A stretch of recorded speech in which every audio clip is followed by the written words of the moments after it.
Good afternoon, ladies and gentlemen. I thank Singapore Urology Association for this kind invitation. I convey to you greetings from my hospital from Mumbai, India. Friends, lasers have always fascinated physicians, and urologists technology have really taken over laser in a big way.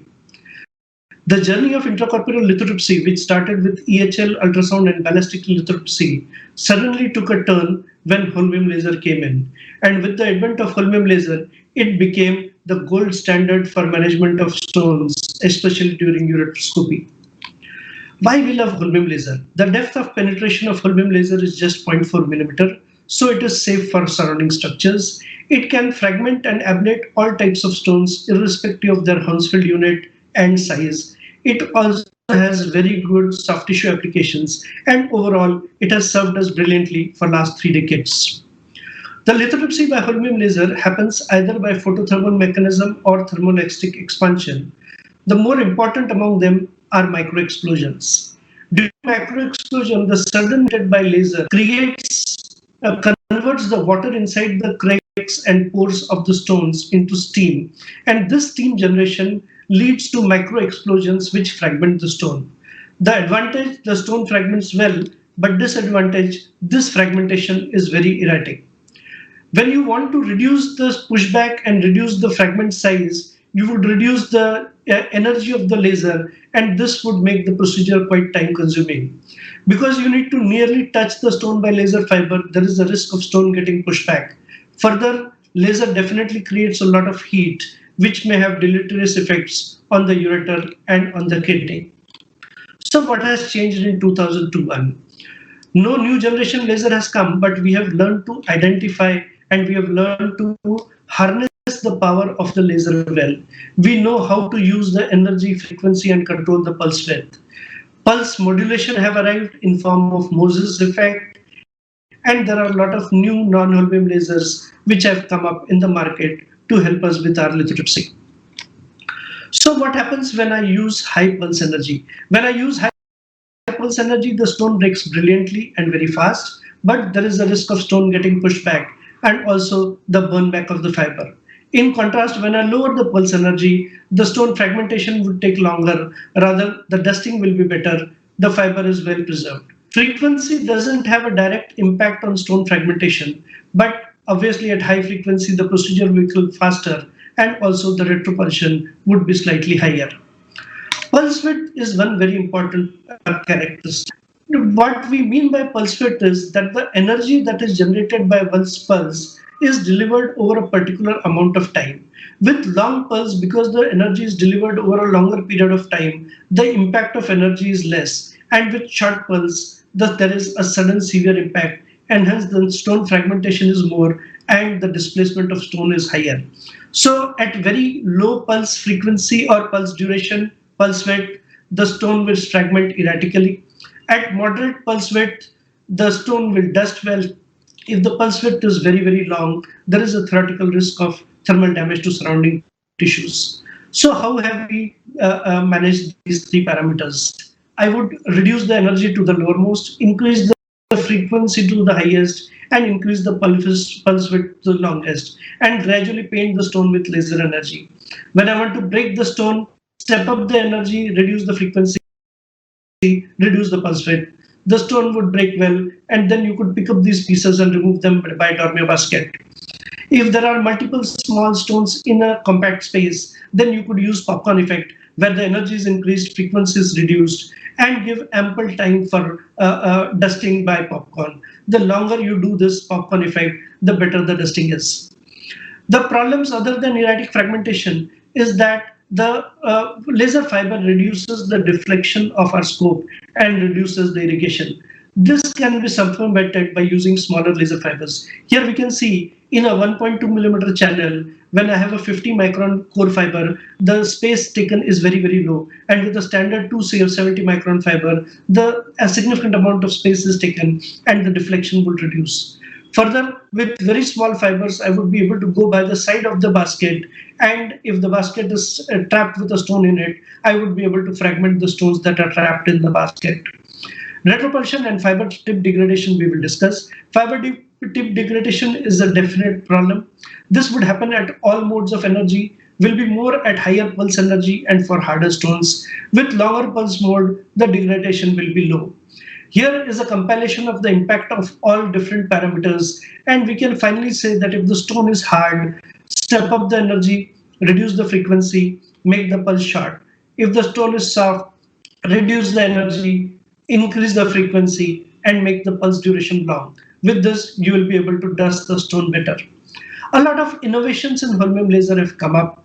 Moses technology and burst laser lithotripsy. In burst laser lithotripsy, a sequence of laser energies at very short pulse high energy and long pulse high energy are given at regular interval.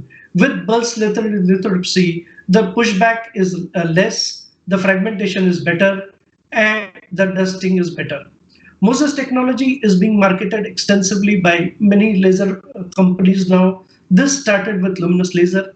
Here, in contrast to regular pulse, where the pulse is released in water and gradually a major part of the energy of the pulse gets absorbed in water. In Moses, first a small part of energy is released, which creates space in water through which the major laser energy goes, and hence a higher amount of energy is delivered to the stone, and the energy can be delivered to a longer distance. So overall, the advantages of Moser are fragmentation is better, you can work at slight distance, popcorn is better, retropulsion and burn back significantly reduces. This study showed that Moses at distance has a much better fragmented, nearly one-third higher fragmentation as compared to other modes of laser lithotripsy. Further, at all laser energies, the Moses gave a much better ablation of the stone as compared to the regular energy. When you work at 1 millimeter distance from the stone, the impact of Moses is nearly 2.5 times that of a short pulse energy. So even if you are working at a slight distance, the stone fragmentation will be better. And this study showed it very well that irrespective of the distance from 0 to 3 millimeters, there is a 20% higher ablation of stone with Moses as compared to the standard lithotripsy. Popcorning definitely is better, and the fragmentation by popcorning is nearly 56% more with Moses technique. With Moses is that the stone does not move. Here we can see that with regular energy, the stone tends to move. With Moses, there is hardly any change in the stone fragment. This is seen by these experimental stones, where with regular stone, the stone tends to dance around. But with Moses technology, there is hardly any movement in the stone, and very good dusting is happening while we are working on the stone. So Moses gives you the advantage of both short pulse and long pulse, and you can have good lithotripsy efficiency with significantly less retropulsion. So Moses would give you a shorter procedure time, a much less retropulsion, and a much better fragmentation as compared to standard lithotripsy. Thulium fiber laser is one technology which has come up in a big way. In contrast to holmium laser, which is generated in flash lamps and hence has a limitation to the amount of energy and frequency that can be generated, thulium fiber laser is generated by electronically controlled laser diodes inside a fiber which is doped with thulium ions. And hence, you can generate very, very high frequency. Although such high frequency are like 2400 hertz are usually not needed in clinical practice, and they may generate very high amount of heat, but with a low pulse energy, you could go to a frequency of 200 to 500, giving a very rapid fragmentation. The pulse energy generated by thulium fiber laser is much, much lower as compared to holmium laser. You could work at 0.025 joules energy, and at this low joules, the stone ablation will be very low, the dusting will be more, and when you combine the high frequency and low joules, then you have much faster fragmentation and dusting by thulium fiber laser. The overall ablation efficiency is high irrespective of the type of stone. You can manage the pulse width very well, and not only that, the pulse width of thulium fiber laser is very symmetrical and square, and hence there is a controlled and much better ablation. No wonder a very good quality dust is created. The amount of dust and the quality of dust is much better with thulium fiber laser as compared to holmium laser, and there are many studies which have shown that. One more very important factor is optical penetration depth. This is the distance where 60% of the energy gets absorbed in water. For holmium laser, this is 0.3 millimeter laser. It is 0.07 millimeter. This means that when I work at 1 millimeter, holmium laser will still deliver 4% energy, but there would be no energy from thulium fiber laser. The impact of this is with thulium fiber laser, there is no retropulsion and there is no risk of injury to the our accessories or to the ureter. The retropulsion with thulium fiber laser is negligible when you work at low energy and frequencies less than 150. Because thulium fiber can be given through a very small size fiber, a good channel is maintained for irrigation and hence the vision during procedure can be maintained very well. Is it all rosy? No. A significant amount of heat can be generated by thulium fiber laser, and it is shown that irrespective of the joules and frequency, the temperature generated more than 30 degrees can happen during thulium fiber laser. This is one small drawback of thulium fiber laser on which multiple studies are happening. Although with increased irrigation, this temperature can be controlled and probably no significant damage to the ureter or kidney may happen. But when you are working in compact ureter with impacted stone, it is better to be cautious while using thulium fiber laser. Does it cause injury to the ureter or to our accessories? No. To cause injury to ureter, you would need to work on that ureter for 2 to 8 seconds. And to cause injury to our basket, you would need to give at least 500 pulses. Definitely you would not do that. In contrast, holmium laser can perforate the ureter in less than 1 second. There are multiple studies which have compared holmium laser to thulium fiber laser, showing that thulium fiber laser has better ablation, less damage, and significantly less retropulsion. It has been compared to Moses for all distances and for all modes. Thulium fiber scores over Moses in stone fragmentation. So friends, with these three major technologies with which we are working together, what should we expect in future? A lot of auxiliary technologies are coming up. There could be a way of autofluorescence by which we would be able to differentiate between the stone and the ureter, and hence there will be auto shut off of the laser machine when we are very near the ureter, that way preventing an injury to the ureter. It would be possible to identify the urinary stone composition, and hence we would be able to modulate our energies and frequency according to the stone. A lot of new laser tip designs have been developed. These have been developed with the aim to dust the stone better and also to reduce the burn back of the fiber and the theoretical risk of injury to the laser fiber. Also, there are detachable laser tips which are available, which could be used so that the laser fiber becomes multiply reusable. A very interesting concept of vibrating laser fiber. When this was used, the ablation volume was more than nearly 1 to 1.5 times, and the dusting was significantly better. This interesting study used diode laser with controlled fragmentation technique. They worked on a concept to reduce the release of microbials during stone fragmentation, and they found that with their fragmentation technique, the risk of sepsis post-laser lithotripsy was significantly less. Friends, recently in the section meeting of AUA, Professor Dean Asimov said that in future all stone surgeries would be retrograde. The way we are moving with the developments in laser lithotripsy, definitely that day is not far. I thank you all for your patient hearing. Thank you very much.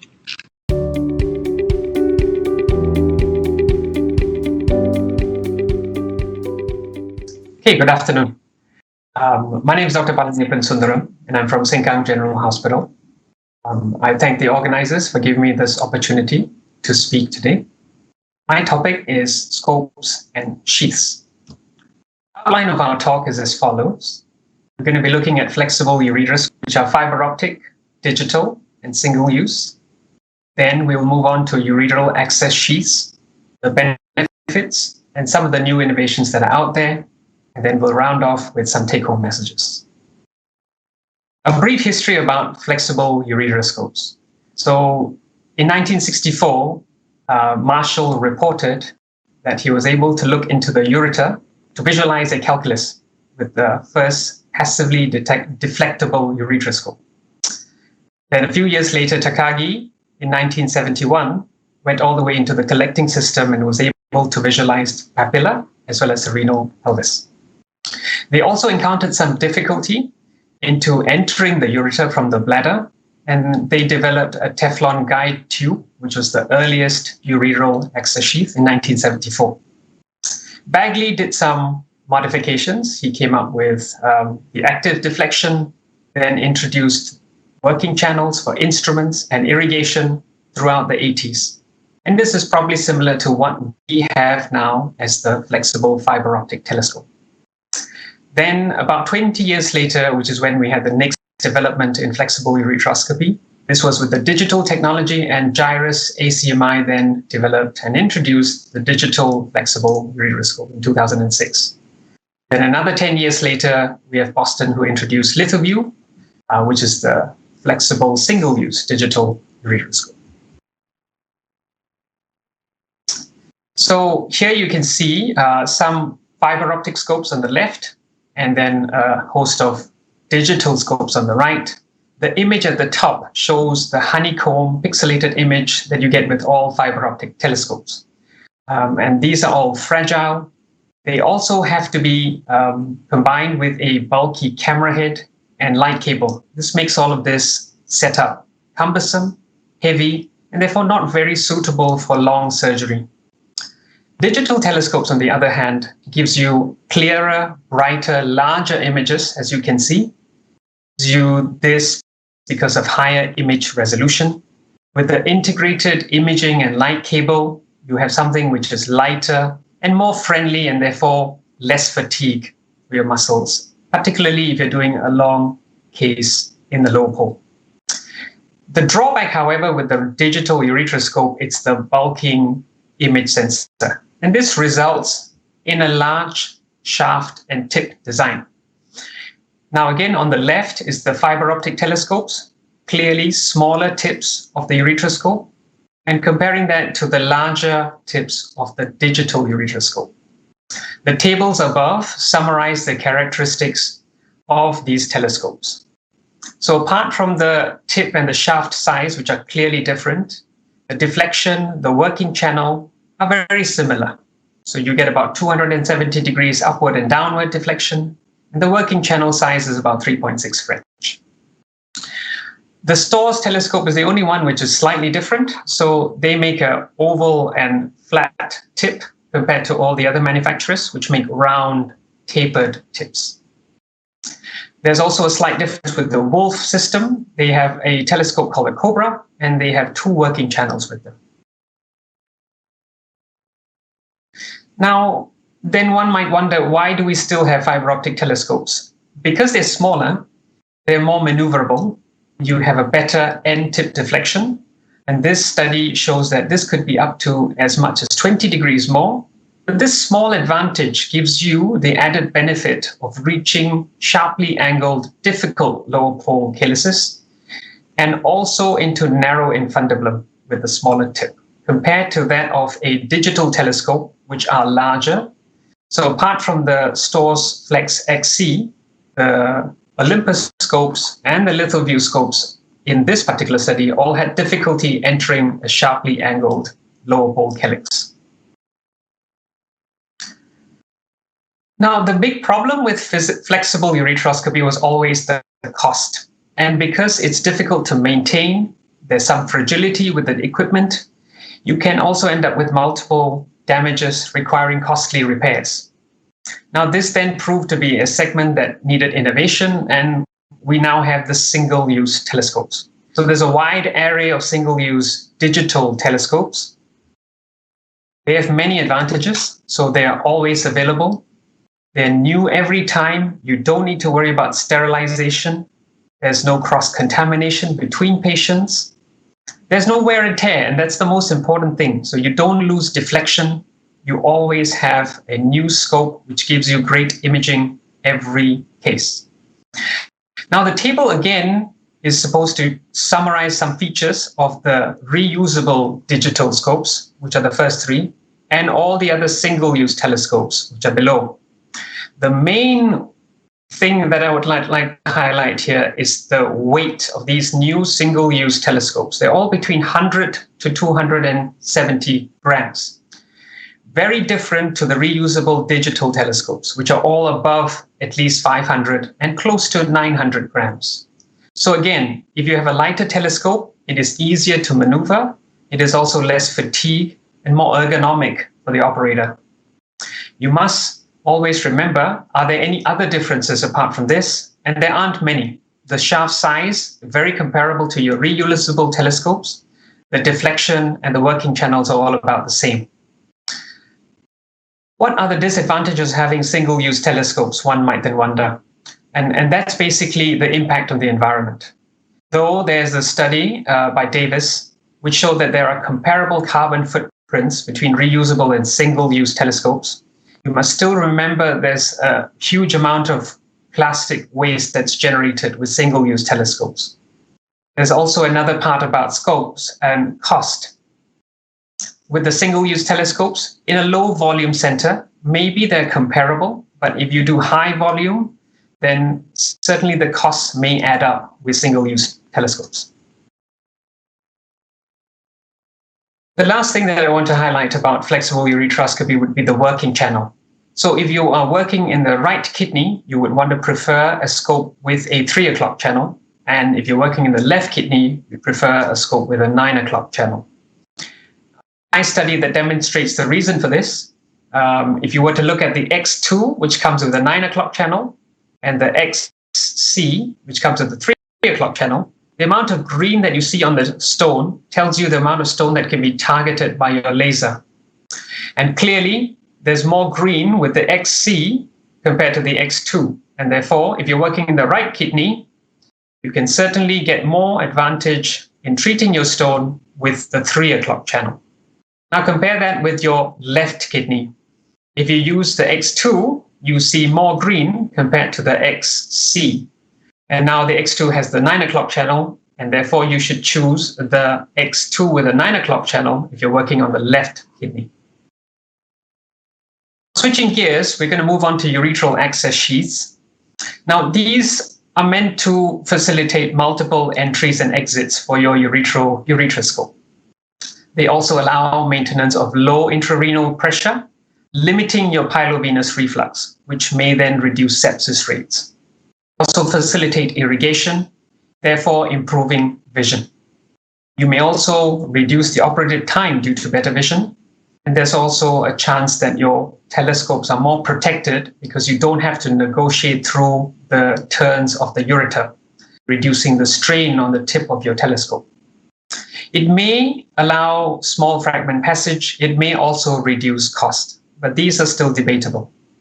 Now, the guide tube that started off in 1974 has evolved into the multiple ureteral access sheaths that you see below. And this is what we currently have. But what's common is we always have an outer sheath and an inner dilator, and these both lock at the distal aspect of this hub.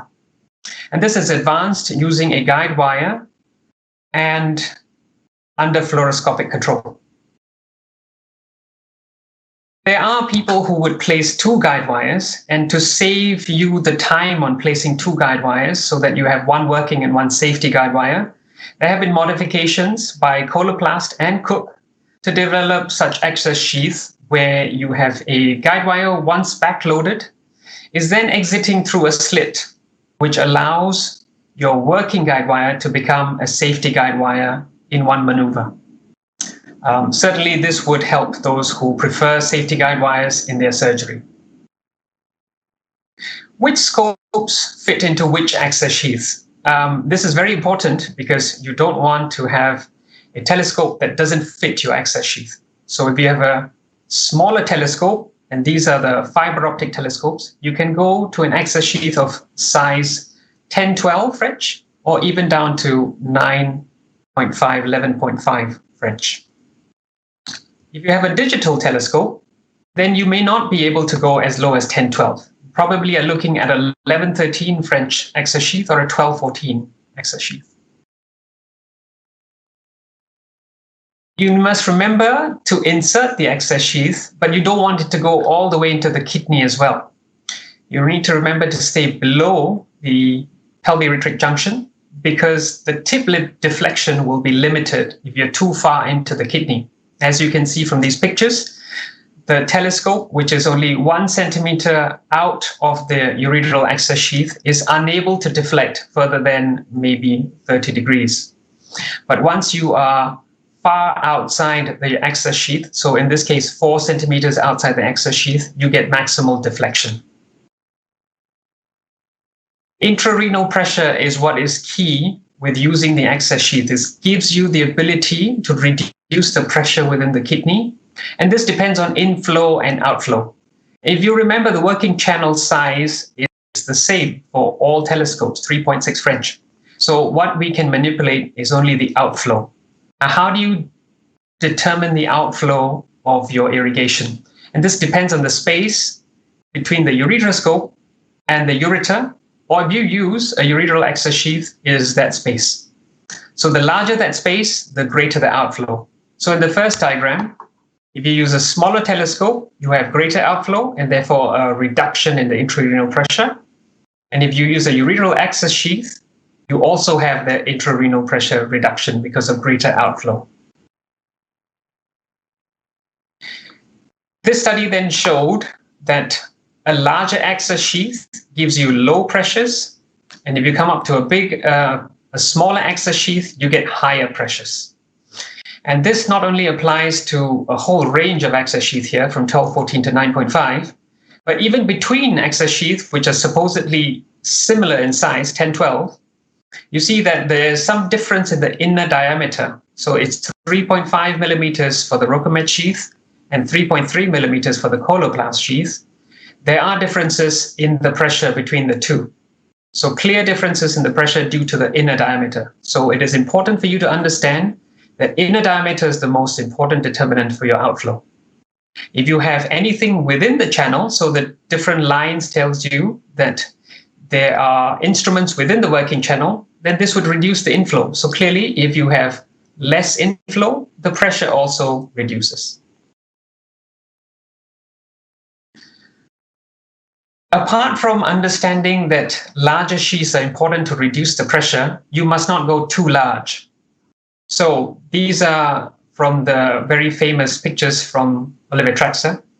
So he showed that if you use a 12-14 access sheath, the grade 1 injuries, which is superficial injuries, are only up to 33%, but you do have some deep injuries into muscle, up to 15%. And that's why one should always try and use an appropriate sheath. So in this case, if you have a Storz flexible ureteroscope, you should pick a 10-12 rather than a 12-14. Just because you can get a larger access sheath in doesn't mean you should use it, because there's always a risk of injuring the ureter. So over the years, there's been some modifications because ureteral sheath, something that was always supposed to reduce pressure, but we could also think about how we can improve our stone-free rates. So suctioning was the next thing that was developed. So this modified ureteral access sheath, known as the Cleopatra sheath, has an evacuation side port. So this is connected to suction, and therefore this continuously aspirates stone dust during the procedure.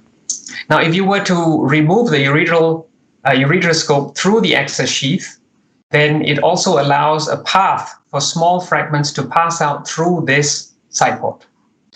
And similar design was also seen in this group from China, where they have a evacuation suction port as well as a pressure vent. But if you can see this part, so this is a closed system. So if you have a suction here and these two are all closed, there is a worry that you could have high intrarenal pressures. And then the next step came in, which is you should have a regulation of the pressure by having a built-in pressure monitoring device. So this access sheath has a built-in pressure monitoring device, goes out onto a machine here, which could monitor the pressure, which could then regulate your irrigation as well as the suction to keep the pressure within the kidney under the limit of 40 centimeters of water, above which usually there is pilovenous backflow. So there's been two systems which has been developed, both from China, and these seem to be still under use, and the initial experiences has been reported in these papers.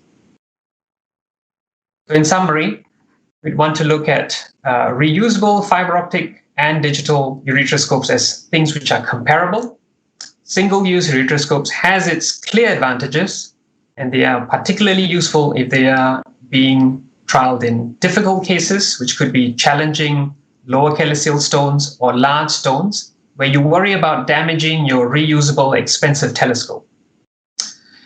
In terms of ureteral access sheath, it should be used where appropriate, and you should use a 10-12 sheath wherever possible to reduce the risk of injuries.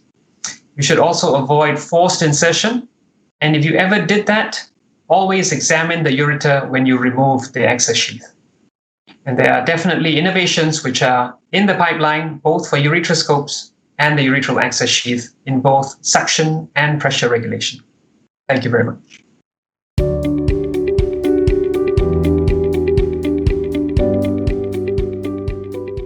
Hi everyone, I am Fábio Sepúlveda. I am an endourologist from Federal University of Bahia in the Northeast Brazil, and it is my pleasure to be invited to Urofair with this great panel from endourologists from all over the world.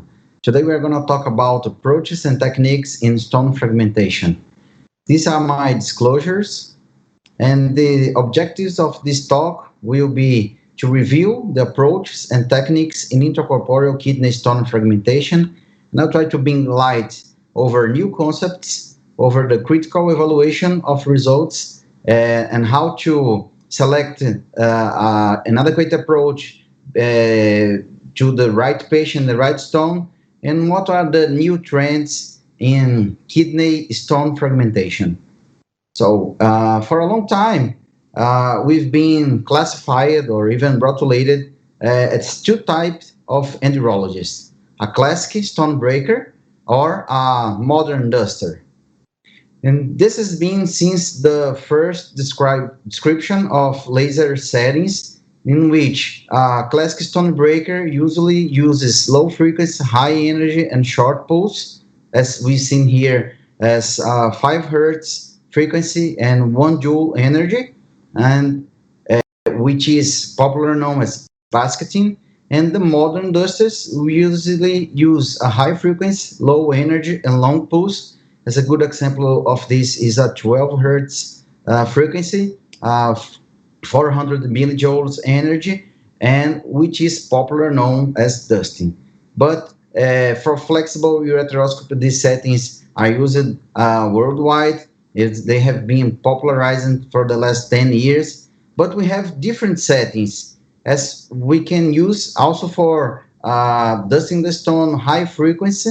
If we increase the energy and decrease the pulse to a short pulse, as we've seen here, as 12 hertz, 700 millijoules, this is popular known as popcorning, and then we're still dusting the stone. So the dusters, they are satisfied because as they stop firing the laser, they have no extra job. But the classic stone breakers, they still have to retrieve the fragments. And what is a great tip on how to calculate the ideal fragment size to be retrieved? So this is the ureteral access sheet that is most popular in Brazil. We usually use a 9.5, 11.5 French ureteral access sheet or 10-12 access sheet. We don't use those 12, 14 access sheet. And the greater stone diameter that can be retrieved in this access sheet is related to the inner diameter of the sheet, which is 3.1 millimeters. So a good tip is to measure those fragments, residual fragments, with a wire guide. If I use a 0.035 wire guide, we have 0.89 millimeters, which is 3 times lesser than fragment that can be extracted through this ureteral access sheet, which has 2.56 millimeters. So a good way to retrieve the fragments is to use a wire guide to measure the fragment size. So does it really matter? Are we correct when we rotulate endourologists as dusters or stone breakers? This is a very good paper from the Edge Group, published in Journal of Urology in 2018, which means that in terms of stone free rate, we have no difference if you are a duster or if you are a stone breaker. But since we analyze the operative time, as basketing is another task during the stone fragmenting, basketing is associated with greater operative time. So, does it matter to be a duster or a stone breaker? The conclusion of this great panel is that the two techniques should be in the armamentarium of the urologist. So, in an approach that could treat most of the stones, which we indicate retrograde intrarenal surgery as the first therapy surgical treatment, we could start dusting the stone to reduce its volume, since it's a stone that can be fragmented in small pieces. We change the laser settings to fragment, to break the stone, and we try to make the fragments small enough to go through the access sheet we are using. And this has been popularized as the dust melting technique, which is a combination of dusting and fragmenting and then extracting these fragments. It's being popularized with different laser settings, but since we have these two strategies combined, can we treat all stones with retrograde intrarenal surgery? Is flexible arterioscopy good enough to treat all kidney stones? Probably not, and we will talk about this in the next slides. I'm seeing here two stones which seem very similar in the same CT scan photo. Here we have a pelvic stone in A, which is 16, 12, and 9 millimeters, and one round stone, which is 16 millimeters. What does it mean? It means that the volume from each of these stones is very different when you calculate this stone volume. So we have here in a 907 cubic millimeters, and in B we have 2,148 cubic millimeters, which means that if we are going to dust this stone, the A will take about 28 or 36 minutes, and the B will take double the time, around 1 hour and 20 minutes. But I would be very happy if I could treat a great stone like this B stone with 1 hour, but for unfortunately, these are not my personal results. These are the authority, the Professor Traxé results, personal results, and he's using here a high frequency laser that can get up to 20 hertz. And most of the people always ask if we have a volume limit. Professor Traxé always says that 2 hours is the limit that we should submit a patient with a ureteral access sheet placed, and he's using the volume of 4,000 cubic millimeters, which means that the greater diameter should not exceed 20 millimeters. So if we can't use flexible arterioscopy to treat all the stones, we should try another approach. What about using in a high volume stone mini perk as an alternative? When what we can do as within the mini perk strategies to get the best of stone fragmentation. We can start doing the same thing we're doing with flexible ureteroscopy. We can dust initially the stone, and since the stone has a lower volume as 10 millimeters in medium, we can, depending on the size of the access sheet, calculate and estimate the greater diameter of the fragment that can be retrieved. So if we are using 18 French, we can extract a 5.4 millimeter fragment. If we are using a 16 French, we can extract a 4.8 millimeter. And if we are using a 12 French mini perk access sheet, we can extract a 3.6 millimeter fragment.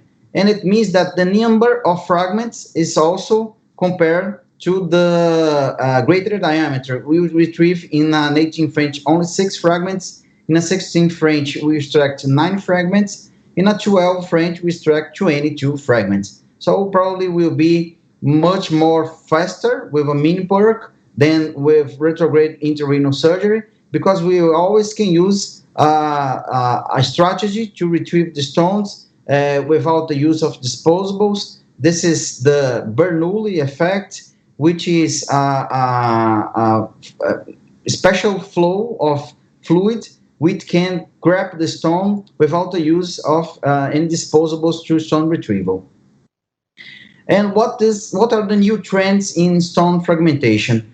We've seen in this panel before about the new technologies in laser. We are very excited about the superposed thulium fiber laser, and it can get frequency up to 2000 hertz. It can use energy as low as 100 millijoules, and it can be real dusted, the stone. And we are worried we don't have data about the elimination of all these tiny fragments. And another worry is about the temperature that the fluid can reach, and if it hits that cause heat damage in the urothelium. So we need some more data about efficient and safety in the superposed thulium fiber laser. We also have, and I'm sure Dr. Vinit will talk about this and clarify all the doubts we have in the suction devices. We have the clear Petra suction device. It is useful because it can aspirate the fragments. So we have clarified vision. We can go faster, and it seems that we have more stone-free status in the use of these devices, but there is a doubt if it can really decrease the intrarenal pressure and make the procedure more safely. And always with increased a new device, a new disposable device, we are worried about the increase of costs, especially like countries like Brazil, which have a problem with costs. So the new trend is to combine high frequency lasers with capability of really real dust, and the suction devices which can clarify the vision, aspirate the fragments. Probably the expectation is that it can get more stone-free status, and the combination of dust and suction has been popularized as dust suction. This is a new trend in stone fragmentation, so we are waiting new data to see if this theoretical approach confirm the clinical benefits.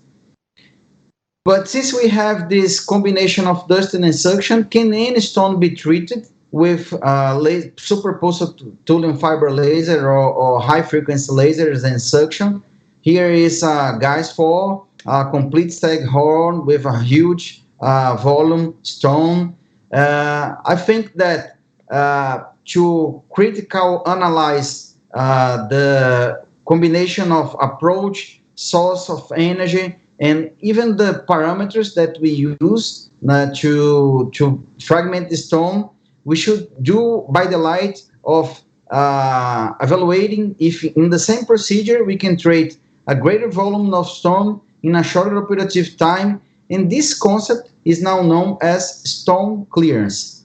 We have some single probe dual energy using in PCNL. This is the new generation of the single probe dual energy. It combines ultrasonic and ballistic energy, and also have suction, a vacuum device. All these parameters can be set up so you don't lose vision because of extreme vacuum. You can increase the frequency of your ballistic energy. You can increase or decrease energy on your ultrasonic lithotripter, and it has been changing the way most of the urologists do the PCNL, changing the aspect of classical stone breaker to a duster.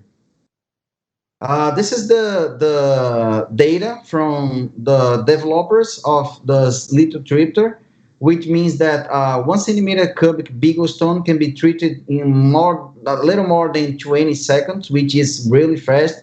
And this is about half the time another brand of the same single probe dual energy for PCNL on the market.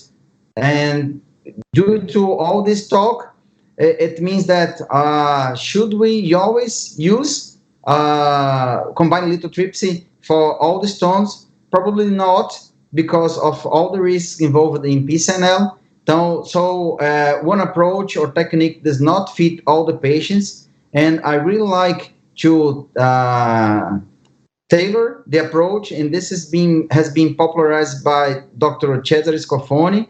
It's been first described by Dr. Paolo also, which is the personalized stone approach, in which we should choose the right patients, the right stone, and the right approach. In the patient, we should focus on his anatomy, body aptus, and his expectations. The stone should be evaluated due to location, especially volume and hardness, to choose what is the best strategy and the best energy to treat the stone. And the right approach is selected due to resources the endourologists have, also his experience and their abilities to treat with all the approaches they have. So it's an algorithm we should use to choose between ESWL, retrograde intrarenal surgery, minimal PERC, PCNL, or even endoscopic combined intrarenal surgery. I'd like to thank all for my presentation, for watching my presentation, and I'll be here to answer the questions from the panel. Thank you.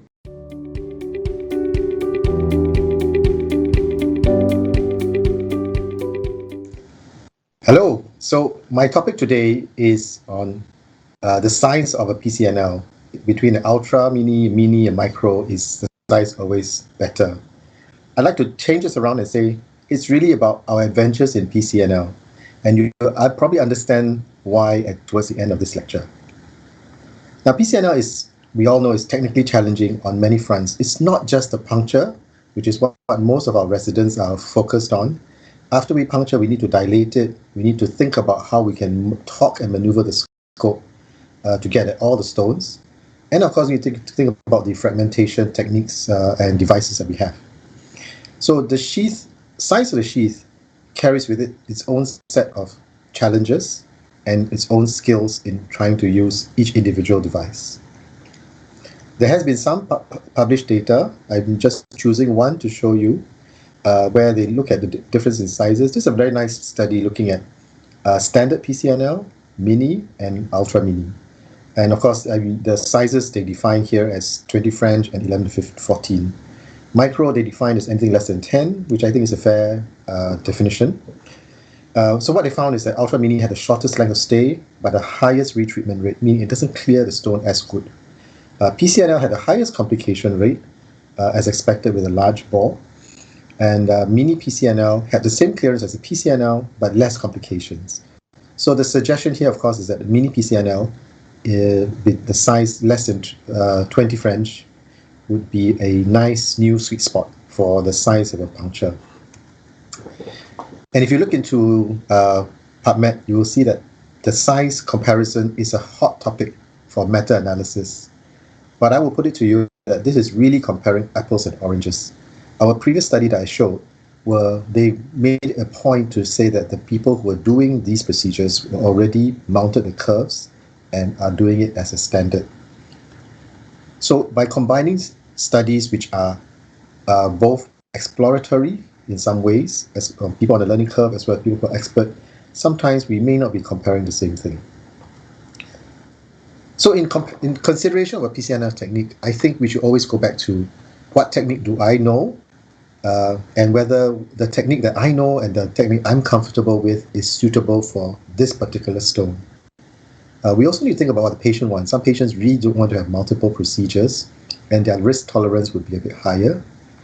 We need to think about other options, and I would throw in ESWL as some options here, or RRS.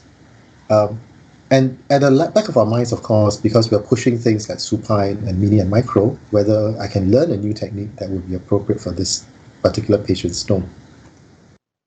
So to look back at it, I've been doing PCNLs for a good 30 years, and we started when I was a registrar. There are always important landmark points in your own PCNL journey that you remember. For me, it was the bullseye technique using the Alkan dilators. That time the standard was 30 French sheaths, of course. The other landmark keystone point would be the Cyber Wand. I found that was a fantastic device compared to the Little Class and Little Class Master, which were already very good devices to start off with. Going smaller was also very enlightening because I found that my complication rate, especially with bleeding, went down. It didn't disappear, but that required me to find a proper fragmentation device, which for us was the turning point was the high-powered laser. Okay, so from there, it allowed us to go into smaller and smaller punctures, and then of course moving to supine. I've showed this slide before in the previous lecture. The puncture techniques is of course very individual. Some people are very comfortable with ultrasound guided.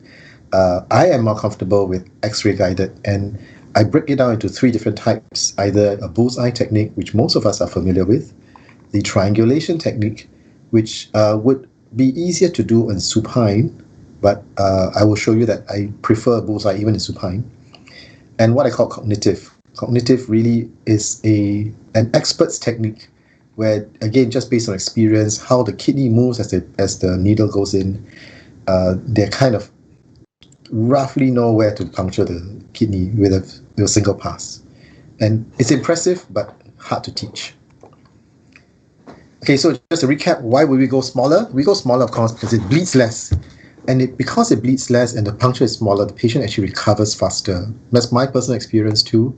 With micro, a patient really feels very little post-op discomfort and pain. There is also a question, however, as you go smaller, that the stone clearance may not be as good.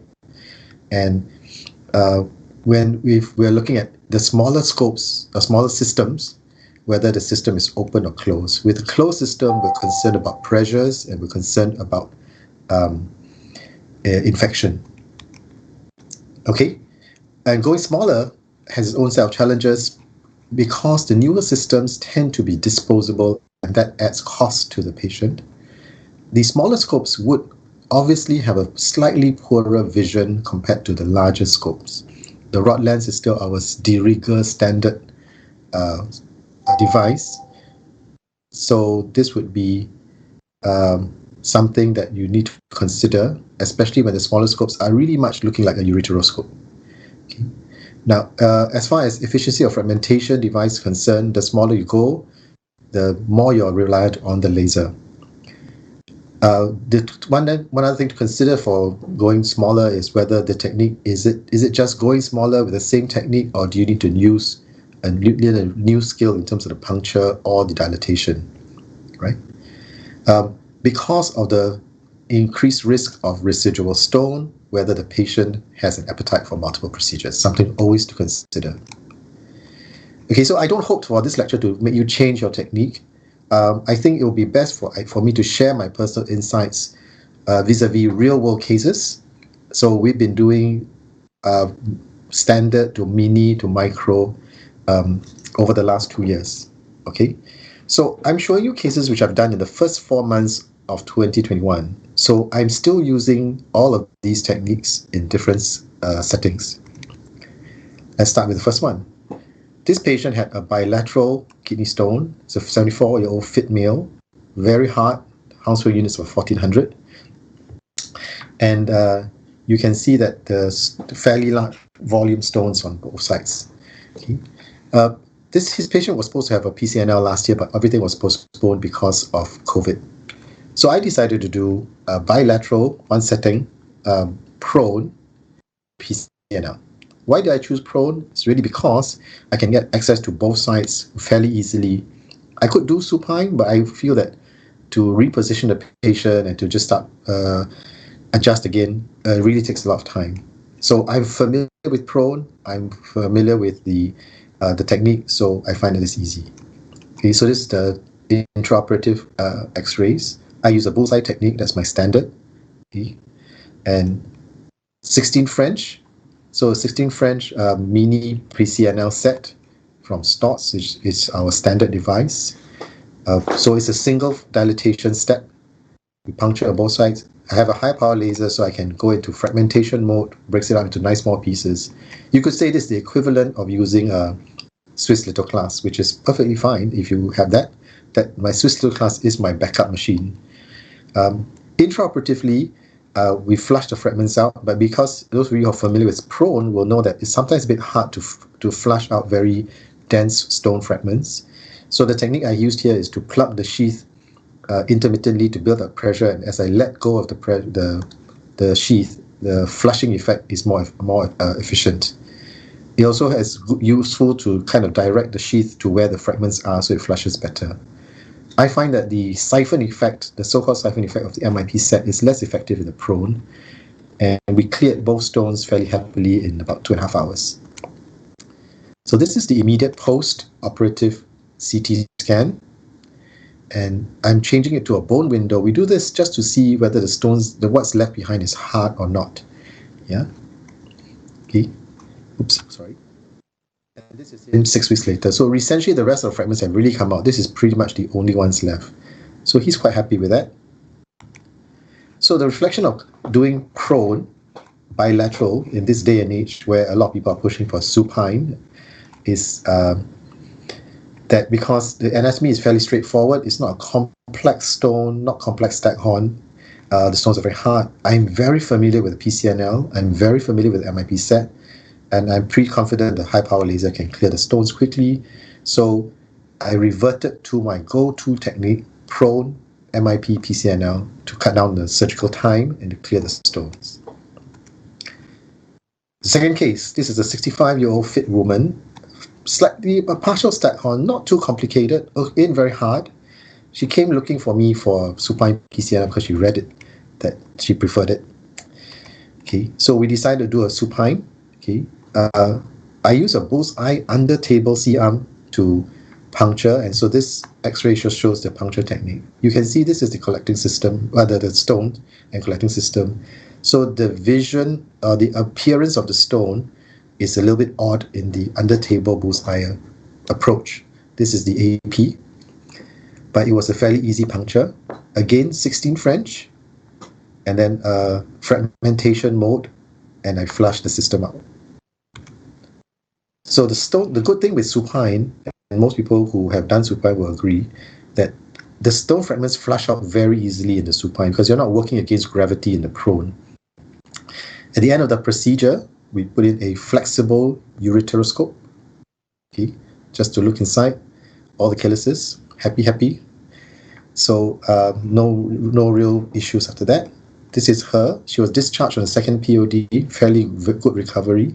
The CT at 4 weeks essentially shows no more stones, so we're quite happy with that. So reflection of a supine mini PCNL. It is my preference for fairly straightforward stones. The supine position allows easier flushing. The one thing I note with a supine procedure is that it allows the irrigation to flow out too fast sometimes, and that kind of doesn't distend the system as much as we see on a prone PCNL. So my supine mini is the go-to technique for moderate size, fairly straightforward stone. Nothing too difficult. Okay. So the third case, this is a 53-year-old man. He was presented with sepsis, so we stented him. His sepsis was from a drop stone that was in the distal ureter. So we stented him and came back to clear the stones. Okay. So this is an illustration of a double puncture. Because if you look at the stone, the larger fragment is on the upper pole, and then there's a lower pole fragment. These are pretty separate. The systems itself do not really link very well, so it would probably not have been possible for me to reach either from the other. So we decided to puncture. So I punctured the upper pole first. So here, the point here again is upper pole punctures for supine is sometimes a bit difficult because you're going supra 12. Okay. I was fairly certain I could puncture this quite easily, so I used this pretty straightforward cognitive method, got in the first puncture, happy, cleared the stones. So this is a 22 because I thought the stone was quite hard, I wanted to clear it quite quickly. The second puncture, and I think because the second puncture, the kidney anatomy is already a bit shifted, wasn't so straightforward, so I reverted to my bullseye technique, which is much more reproducible in my hands. Got a nice wire in, and I put a 16 French, smaller one, just to clear the stone. Okay. So this is him at 4th post-op day. The decision to put a large bore really is to clear the stone upper pole fragment as easy as possible. Keep a nice large fragment, keep the system nice and open. We could argue that I could possibly have done this with a 16 French and not 22 French, but I just made a decision to use a larger bore just so I can clear the stones faster. Decision also that I could do an upper pole puncture because on the CT I can see a window to puncture into the upper pole. Yeah.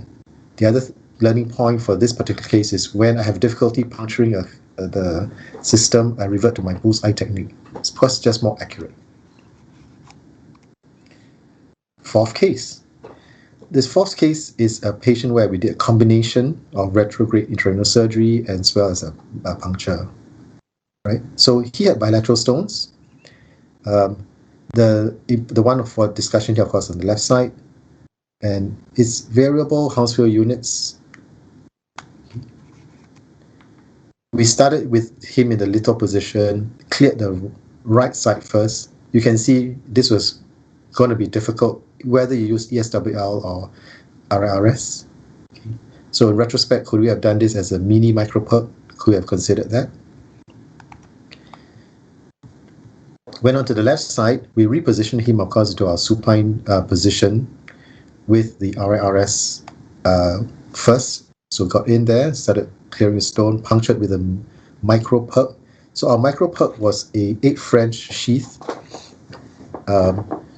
through which the scope goes in and laser. We did a combination of RRS. So this is a stone pre-operatively. Total time was 2 hours and 40 minutes. Post-operatively, you can see we were kind of setting ourselves up for a little bit of failure, that some small fragments on the right and kind of a little bit on the left. Okay. So reflection on this particular case is that we were going to do a bilateral. We thought that we could, in this day and age, sometimes we consider a flexible URS as the standard for fairly not too complicated lower pole stones. We're already using a flexible uteroscope on one side, so we try to reach the other pole on the other side. When the micro puncture itself, you can see that it was probably a little bit too high. If we had punctured a bit further down, we probably could have gotten more of the fragments in the lower pole. So a question of accuracy in the puncture. If we had done a bigger puncture, could we have cleared more? Potentially, not sure, because it would have probably flushed out the fragments a bit better. Okay. One thing to note is that the micro PCNL set, the one that we have, is a 4 French scope. So the quality of the picture is like a digital ureteroscope, digital flexible up URS. The good thing with the tiny puncture is that the bleeding is minimal. It's an 8 French puncture. Somebody told me once that this kind of punctures are essentially doing a URS through the kidney, with all its antecedent difficulty and disadvantages being small. I will agree that it's probably an option to consider if your stone isn't too complicated. Okay, so going on to another case where we did an ECIRS. Now this is a larger stone. Okay, a fairly big sized lady, fairly hard stone. It wasn't too complicated, but extending to a lower pole. What we had in our armamentarium is suction. Okay, so this is a 12 French access sheath with suction on it. Through the same micro perc set. You can see we punctured here. The RIRS was again to help us gain access to this part where we were a bit worried, or to get into the low pole extension. just to give us more options to clear the stones with a smaller puncture. Okay. So question would be, if let's say if I use a 16 French or a 22 French MIP set, would I have been able to clear this stone? Certainly that's a consideration. The worry here, of course, is lower pole fragments. Yeah, I'll go back one slide just to show you. So this is what the stone looks like. So the worry with small is that you can't get all the fragments out. The worry with big is that it bleeds more. So going micro we were kind of pushing it. We thought a 12 French suction sheath to suck out slightly bigger fragments and keep the system open, keep the system low pressure, would be something we want to try. So this patient didn't have any sepsis post-op. You can see the duration of surgery went up. Okay, so this is a kind of case where we're pushing the envelope. Post-op did fairly well. A tiny little fragment left at the end. This is what she had. So reflection on this case, the 12 French suction sheath is a good idea for clearing the dust and keeping the system open. Because we're still using our micro perk set, the vision remains the same, like a ureteroscope. So it's critical not to have bleeding and to have good option. One thing I know is that this particular system has a plastic access sheath, which is softer than a metallic sheath. And we know that to reach different parts of the kidney, we have to torque up into the upper pole and to the lower pole, in this case the lower pole. So a steel or a stiff sheath would be easier. And because this is a narrow bore, it didn't flex as well. Okay, because we needed to dust to get the stone out, the fragments out through a smaller sheath, it was slower. And sometimes the suction actually collapses the system. So doing a micro perk is akin to doing a URS via the PCNL route, but there are advantages because the PCNL setup, the shorter access, makes it easier handling, but you still need the patience of your ureteroscopic surgeon to dust the stone. Moving on, the sixth case. This is a case where we planned for an ECIRS, a combination, but we left with a RIRS instead. Okay, so lower pole stone fragment. We put in the scope. The anatomy looked fairly amenable. So we went on and we essentially cleared the stone with this. So I'm showing you this case to see that, you know, people are also doing fairly bigger stones on RIRS and can be done. I'm showing you the post-op, a lower pole fragment here. So question is, should I have done a micro just to clear it? Yeah, okay. So case at this point is that high power laser is still capable of dusting stones, and the scope can reach the lower pole. So we tend to do a lot of things via RIRS. A lower pole residual fragment in RIRS is a well-recognized problem. So the question would be, would I have been there if I did a micro perk? Yeah. The last case I want to show you all is a particularly interesting case. Now, this patient came in with bilateral stones. She's very obese. The left side is probably non-functioning from this particular stone that's been there for a long time. It's probably a non-functioning system, right? The right kidney, the patient has a baseline creatinine of 140. The main functioning kidney is the right side. Okay, so I wanted to clear all of this stone as much as I can in one sitting. So the plan was a double puncture, and I decided to use a cyber wand. And somebody taught me to use a cyber wand on a 24 French unplugged sheath through a naked nephroscope, and that worked pretty well. So this is just intraoperative punctures. We punctured both initially, and we put in two 24 French sheaths. It was a particularly hard stone, one of those stones where the cyber wand actually didn't clear the stone, didn't melt the stone away. After 3 hours of fragmentation, we said, okay, we had to stop. We did this prone.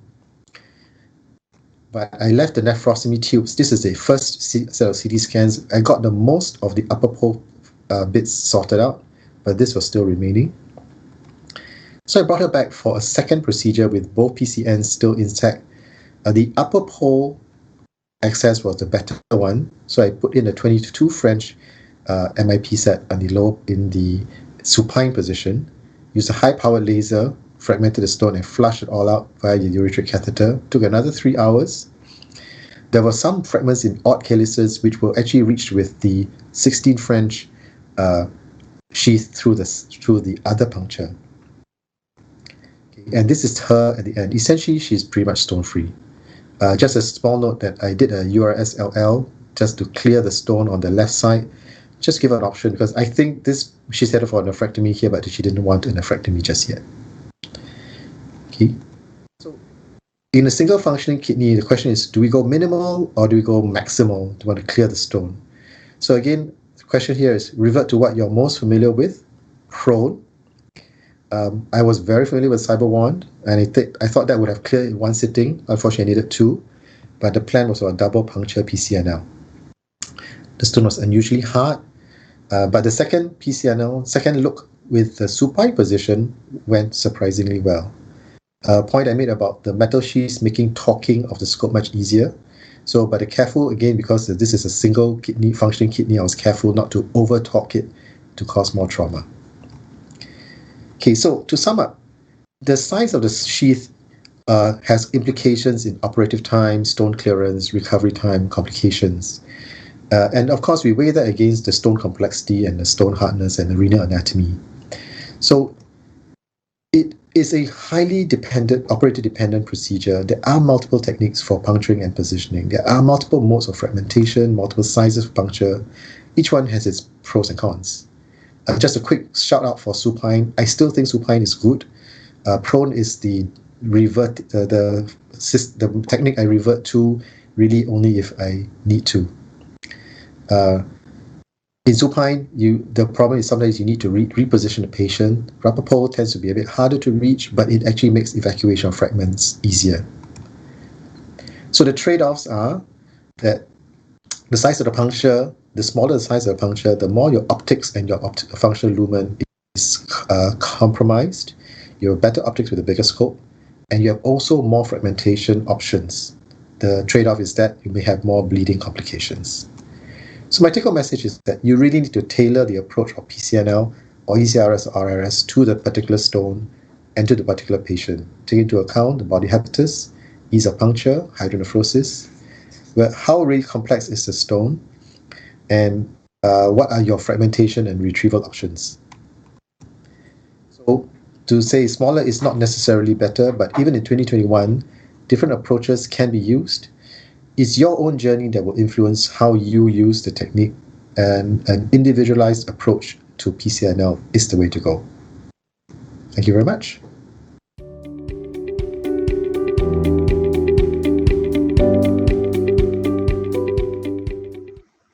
Hello, I am Professor Sadika from Istanbul, Turkey. Today, during this meeting, I will be talking about the advances in shockwave applications. Regarding this issue, the most important part of this presentation could be the generation of shockwaves.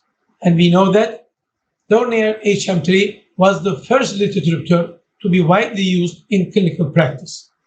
It was a device with some special characteristics. It had large water bed for optimum shockwave coupling.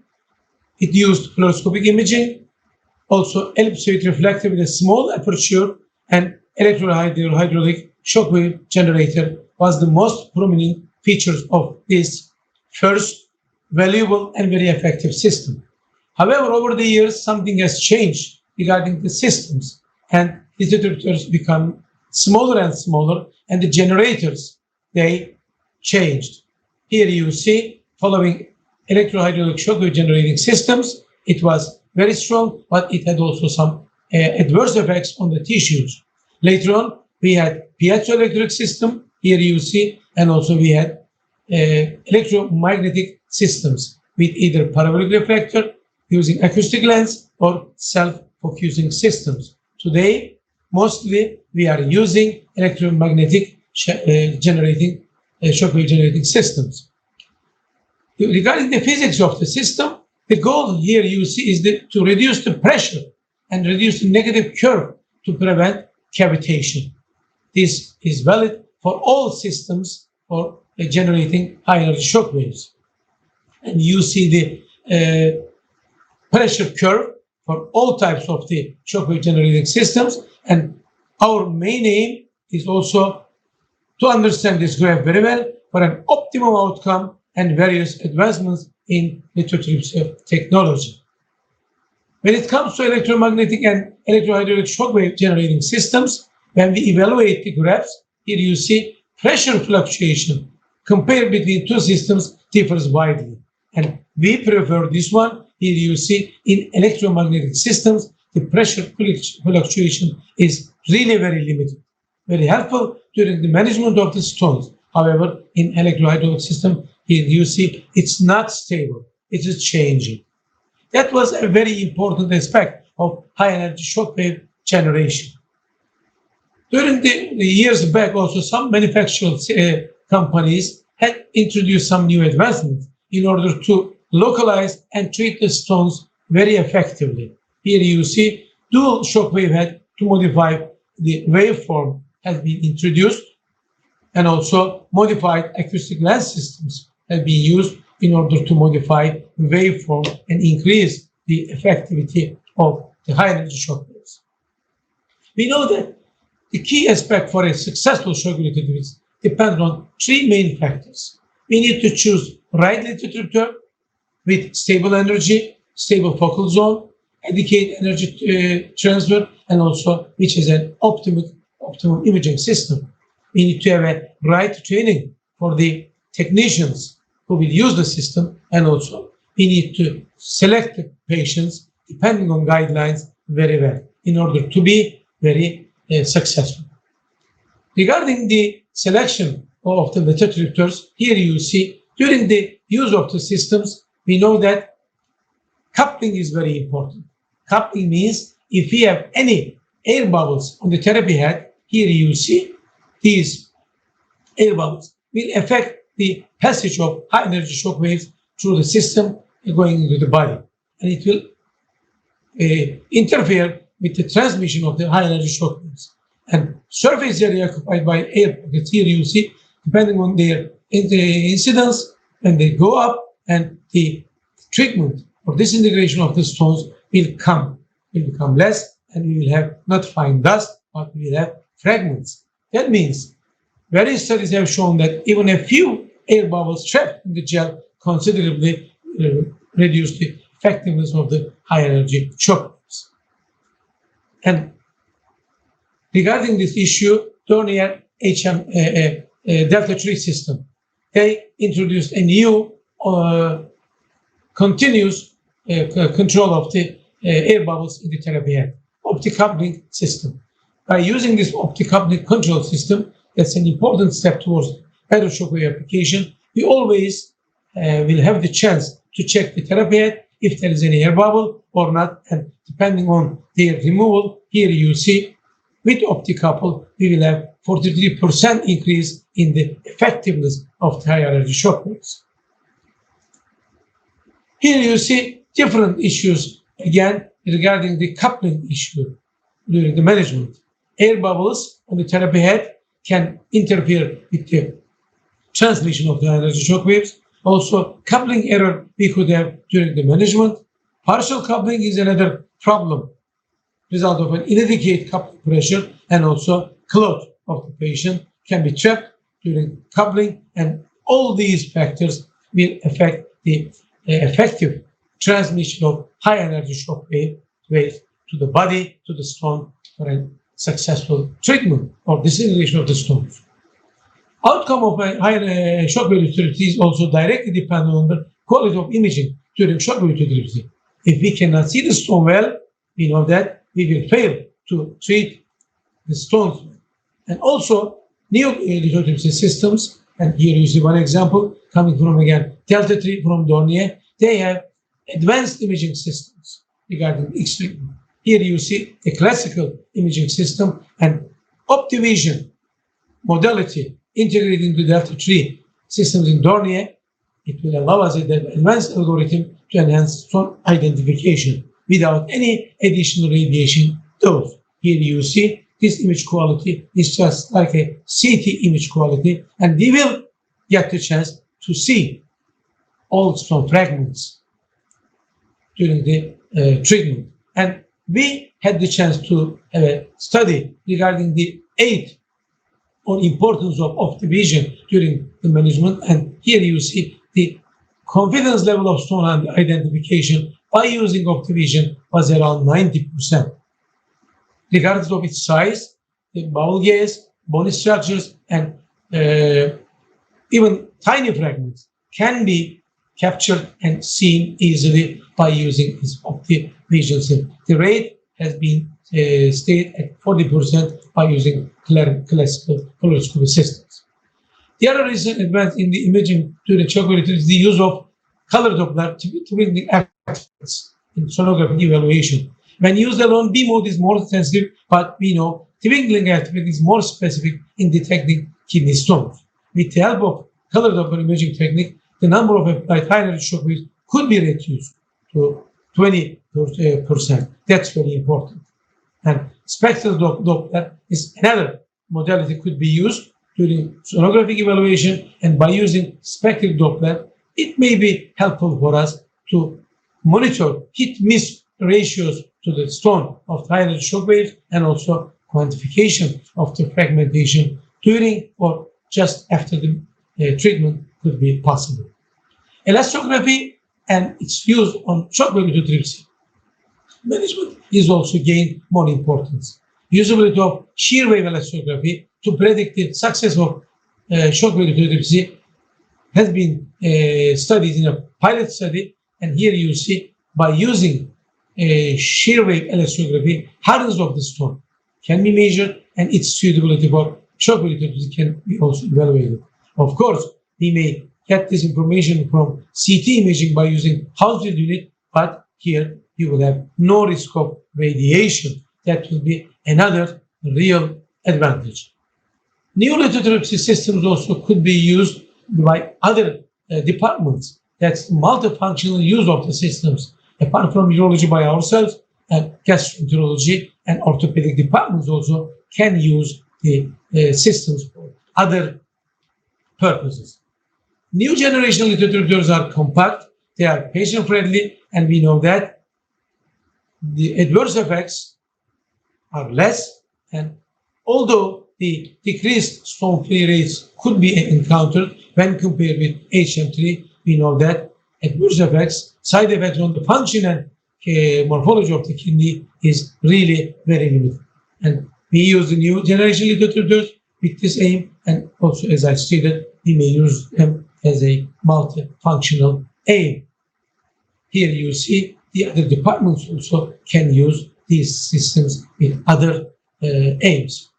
What about the new directions on the shock wave applications? Burst wave lithotripsy is another, let's say, modality to be used for an effective and successful high energy shock wave application. Regarding burst wave modality, here you see the shock wave form will be changed, and this will affect the success of high energy shock waves in order to have fine fragments or dusts after the procedure. This is somehow ultrasonic propulsion. That's a novel technology that uses short bursts of ultrasonic pulses to relocate the stones within the renal collecting system.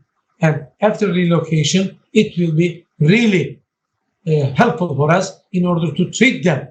Here you see short bursts of focused ultrasound pulses has been used to reposition the stones transcutaneously. And this is an office-based system to reposition the kidney. And if we reposition the stones prior to treatment, then we will have the chance to treat them more effectively than in their original position. How about the studies on this aspect? Here you see combined burst wave lithotripsy and ultrasonic propulsion have been used in this study for improved stone fragmentation. And in the end, here is a stone model system. Two different stone models have been used, calcite and calcium monohydrate. And here you see stone fragmentation rates improved considerably for both stone types in stone model systems.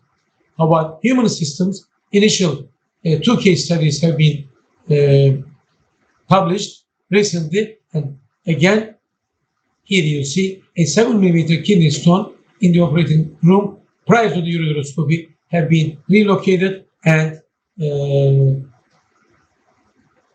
procedure was successful, and also shockwave lithotripsy was really effective. Another advance to be mentioned could be the microbubble lithotripsy. Here you see, although it's in the early stage now for the clinical use, first of all, we need to prepare a solution of lipid microspheres to be used to target the stones during the procedure. And by using a catheter from below, this gel will be injected into the collecting system in order to let the microbubbles to bound to kidney stones and to form a outer layer around the stones. And by using these layer, the stone fragmentation with the help of these microbubbles, it will ensure fragmentation, and also it will limit the chance of high energy, adverse effects of high energy shockwaves to the surrounding tissues. And regarding this application, here you see microbubble lithotripsy is an emerging potential which will allow them to attach onto the calcium stones. We will use a catheter, and it will be time consuming, maybe a little bit, let's say, invasive, but if it will improve the efficacy, then in the future we may use this modality. Last but not least, I need to talk about an external physical vibration system after shockwave lithotripsy in order to increase the passage, spontaneous passage of the fragments. This is particularly valid for lower pole stones. There are 6 randomized control studies, including more than 800 cases, and in the end, the authors were able to show that this system, if used properly, will increase the stone free rates after 3 weeks after shockwave lithotripsy. And particularly for lower calyx position, we know high energy shockwaves are effective, but the fragments cannot pass spontaneously. If we use this system, the table is moving, shaking, and changing the position, and depending on the effects of this change of positions, the lower calyxal fragments will come to pelvic area, and then patient will be able to pass the stones easily. In the end, we may say that advancements have happened at regular time in any technology. Better results are seen when we learn the technology and practice the technology well in our systems. Shockwave lithotripsy will remain as an important part of the urological armamentarium, that's clear.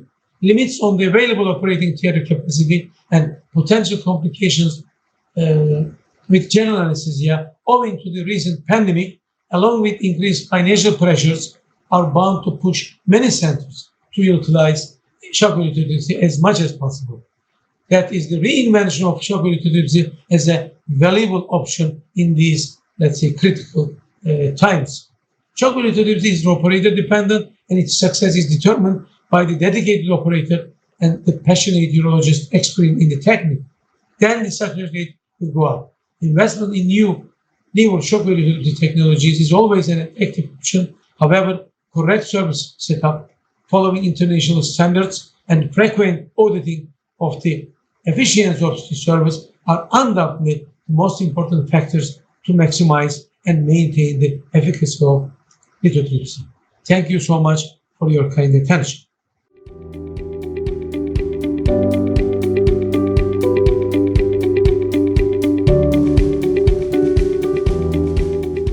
Dear moderators, members, and guests, it is a great pleasure for me to be here today with all of you.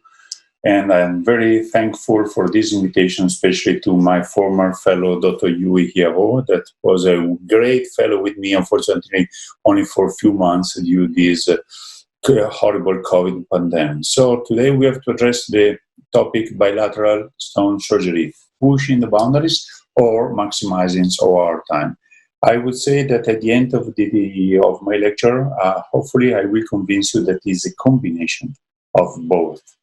Urolithiasis is a common health disorder in the Western world with a lifetime risk of stone formation as high as 10-12%, being more or less 50% less in the female gender, with both prevalence and incidence that are steadily increasing in the last decades.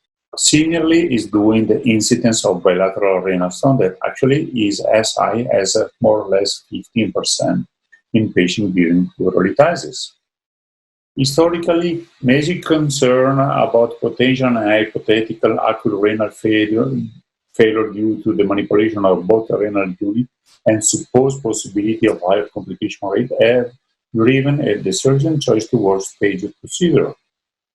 On the counterpart, there are many reports about the safety and the feasibility of same-session bilateral and urological management, but honestly, I have to acknowledge that so far there are no clear statement from the major guidelines in terms of how to manage patients with bilateral nephrolithiasis. That being said, bilateral surgery, I would say, is a kind of flagship of our center because for us, bilateral management of renal stone is really routinely done at our center without any particular case of complications. First of all, it's important to go through some problem with the terminology because in the literature there is some confusion about that. So we have to be ready to distinguish stage bilateral surgery, one side first, then a delayed second surgery will take care of the second side. Then bilateral single session procedure. The second side is approached during the same operation just after an uneventful procedure on the first side. Then the last one, bilateral simultaneous procedure, means that both sides are treated at the same time by two different surgeons who operate in tandem. Okay, this is very important because most of the time on the literature there are used with different interpretation, which can be considered a little bit misleading. What about bilateral ureteroscopy? According to this review of my group, there are 5 reports on bilateral flexible ureteroscopy, and the operative time was quite overall was quite reasonable, 74 minutes, with a primary stone-free rate again reasonable because it was ranging between 64 and 92%.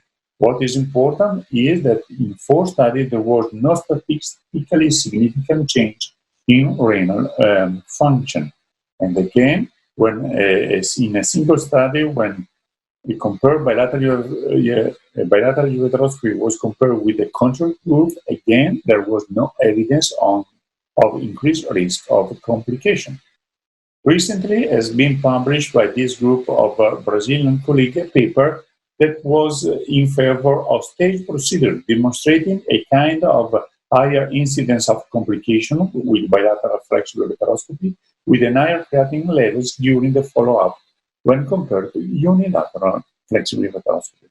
Honestly, even though I like this paper coming from this group of friends of mine, I felt the duty to write a letter to the editor because the way that the authors report the data is a little bit misleading. For example, should be stressed that overall hospitalization must be obtained, but adding also the time of the second side. Seemingly, the longer operative time for bilateral risk is only because in bilateral risk we took care of 2 renal units, because if we count definitely the time for every single renal unit, this operative time is clearly in favor of bilateral flexible ureteroscopy. Similarly, for complication rate, of course, complication rate is higher for bilateral flexible ureteroscopy if you compare with the single-side surgery, but only because you consider the complication coming from 2 renal units instead coming from 1 renal unit. It would have been much more interesting to compare the complication rate after the second side has been treated, of course, because otherwise these data again are clearly misleading. What about the increase of creatinine? There was an increase of the creatinine level, but look at that. At the end of the follow-up after 3 months, creatinine was completely perfect. So they say this was a temporary renal failure related to the surgery. That's why, again, I started this concept that we believe that today the evidence is in favor of safety of bilateral flexible ureteroscopy, along with the advantage of shorter operative time, short anesthesia time, and hospitalization, which of course benefit both patients and healthcare providers. What about bilateral PCNL? Always data coming from our review. There are 13 reports on bilateral PCNL, and only one is about supine PCNL, and is coming from our center. Again, primary stone-free rate was quite reasonable, ranging from 24% to 100%, with, this is important, a major complication rate of 4%, basically in line with the one coming from unilateral PCNL. Also, a blood transfusion rate, 5.8%, is again in line with the PCNL coming from unilateral cases. And what is important, again, in 5 studies, there were no statistically significant changes in renal function. And this is, again, witnessing the safety of bilateral PCNL, provided the indication and the selection of the patient is correct. Going in detail about our paper about supine bilateral PCNL is the only one reported, as I told you before, about supine position. Yet some transient increase of creatinine level on postoperative day 1, but after 1 week it was already completely recovered. Also, complication rate was quite similar. And again, this is in favor of safety of bilateral PCNL, provided that, of course, it is performed in center with high expertise in the field, with a correct indication. Now let's focus on simultaneous bilateral surgery, meaning that both surgeons are operating on both kidneys simultaneously, that means in tandem. There are some reports about flexible ureteroscopy done simultaneously. Basically, there are some cases coming from Los Angeles. This is the first report on urology back in 2005. And as you can see, 2 surgeons were operating on both kidneys simultaneously with 2 flexible ureteroscopy working in tandem. This case was reported as very encouraging, even though, honestly, this case required a second look. So when a simultaneous surgery, bilateral surgery requires a second look, in my opinion, is a kind of failure. So this was not. That's why it is not really appealing for me, simultaneous bilateral ureteroscopy. Now, recently, my friend Mario Soffer reported on Twitter this provocative simultaneous bilateral solo flexible ureteroscopy, in which he was able to handle both ureteroscope with his 2 hands. Honestly, Mario, this is a little bit exaggerated, but I'm sure that you did a great job as usual for your patient. But I'm sure that you played like a one-man band, because I cannot imagine to handle both ureteroscope, both laser machine. So you are definitely a champion of simultaneous bilateral surgery. Talking about the combination of flexible ureteroscopy and PCNL, this is, of course, the flagship of our center, because we developed this technique and the acronym simultaneous bilateral endoscopic surgery, SBES, back in 2016, when we performed during a course that I organized with my friend, Professor Olivier Traxar from Paris.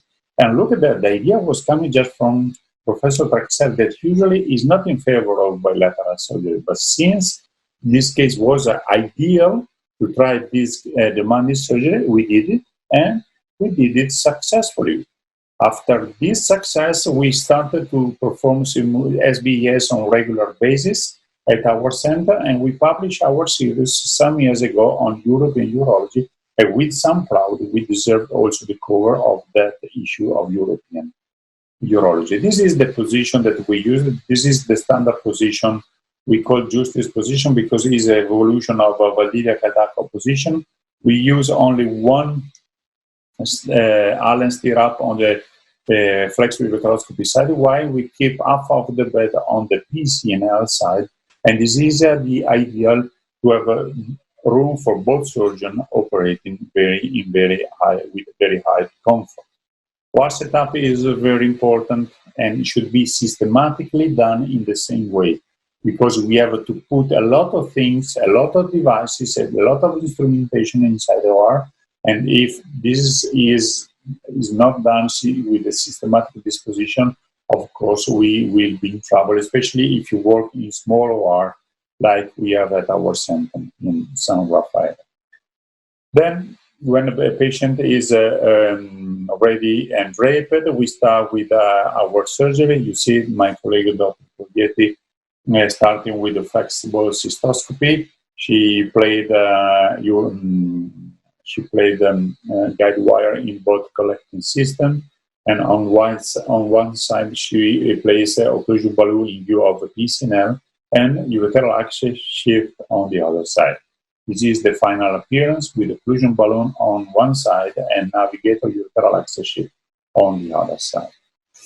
From this point, this is the real beginning of SBES. As you can see, my colleague is starting with the ureteroscopic lithotripsy on one side, while I'm starting my puncture with my usual technique. You see needle parallel to the floor. This was, of course, an easy puncture. And as most of the time, I punctured the kidney at a very fast effort.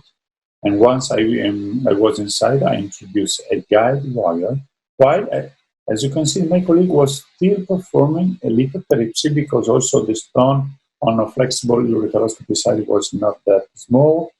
And working always in tandem, you see that I'm starting to do my balloon dilation with this Nephromax from Boston Scientific. We inflate the balloon as usual during supine PCNL up to 16 atmosphere with this kind of balloon. And once the balloon was inflated, of course, we started the insertion of the ampula sheet, pushing and twisting gently inside the collecting system. And from now on, you will see that both surgeons will be working in tandem. Myself with my nephroscope and Swiss lithotripsy performing lithotripsy, and my colleague with Holman laser on the other side. As you can see, how important is to take always under control both views, PCNL view, but also the other monitor. You see on the background, the monitor of our LithoView single-use ureteroscope, because it's important that both surgeons have always both screens under control. We have to work in full safety, and in every moment, one surgeon should know what the other surgeon is doing, same for our scrub nurse. In this case, the stone was big, and we did a good lithotripsy with our Swiss lithotripsy master, but then some fragment, you see, we removed some fragment with a Perkin circle from Cook, while again, my colleague is doing a flexible ureteroscopy on the other side. So this is important. We have to be coordinated between surgeons, also to speed up the procedure in order to be very effective. Then a fragment migrated in the upper calyx, so I had to introduce my flexible nephroscope in order to grab the stones, to retrieve the stone, and to remove it in a second moment with my semi-rigid nephroscopy in order to render the patient stone-free. At the end of the surgery, when the patient is stone-free on both sides, my exit strategy is to check the tract and the ureter on the way out. And if it is all okay, like in this case, we place bilateral standing, but no nephrostomy on the PCNL side. This is an important concept. After simultaneous bilateral surgery, it's mandatory from my point of view to place bilateral standing. All the cases in which acute renal failure was described is, if you go through the paper, because standing was not bilateral. So my recommendation, go with SBES or bilateral surgery, but always place bilateral standing. This is of uttermost importance. So these are the results coming from our series of SBES. As you can see, on PCNL side, stones were clearly bigger than the one on the flexible ureteroscopy side. But OR time was quite reasonable, 79 minutes for both surgeon treat simultaneously. Also, hospitalization was similar to the one of unilateral surgery. And also, primary stone-free rate was quite reasonable, 74%, counting both kidneys, of course. And what is important is complication rate is definitely similar to the one of unilateral surgery with no transfused patient. And serum creatinine there was a little increase, but not statistically significant after SBS in all our patients. So selection of patient for SBS is of utmost importance. Ideal candidates to SBS are patients bearing bilateral small to medium-sized stones. Of course, not complicated stone, who have a high chance to become stone-free, and as a consequence are unlikely to undergo a second surgery, no history of infection, and really motivated and informed informed patient that, of course, have to sign a dedicated medical consent. Advantages of bilateral stone surgery: reduction of operative and anesthesia time, of course, and consequently the patient morbidity, because there are several studies showing that the duration of surgery and anesthesia is one of the strongest predictors of postoperative cardiopulmonary complication. Again, reduce overall operative time and consequently OR occupation compared to stage surgery. And this is particularly important in this period of COVID-19 pandemic. Again, it's very important also cost saving due to reduce cumulative hospital stay, room and anesthesia time, preoperative and postoperative workup, including laboratory analysis and radiological imaging. And of course, last but not least, reduce time to return to work, which is, of course, is beneficial for the entire society. There are also some drawbacks. Basically, we need a complete double equipment, should be available in our OR, and also 3 doctors. And I can imagine that this is not possible in all departments, but we are happy to have many very good fellows at our place, like it was our friend, Singapore friends, Yui, that did a great job with us. And increased complication rate, we have demonstrated that it is not true, provided the indication and selection of the patient is correct. But for sure, bilateral surgery is not fully remunerative for the hospital due to the limitation in the coding system. The second procedure usually is reimbursed only 50%. So for sure, the manager of my hospital are not very happy with this extensive utilization of bilateral surgery, but I don't care. My patients are really satisfied with this. Remember, our judges are not the manager, but are our beloved patients. So in conclusion, bilateral stone surgery is safe and effective. It is not as risky as it was thought in the past. And especially in this time of COVID-19 emergency is important to maximize the utilization of our reduced OR slot due to this pandemic. And of course, this is important. Treat only not very difficult cases and approach second site only if the first site has been uneventful. Safety first, otherwise stop. And of course, teamwork is essential to succeed. Thank you very much for your attention. And I'm very looking forward to come again in your wonderful Singapore in presence. Thank you very much.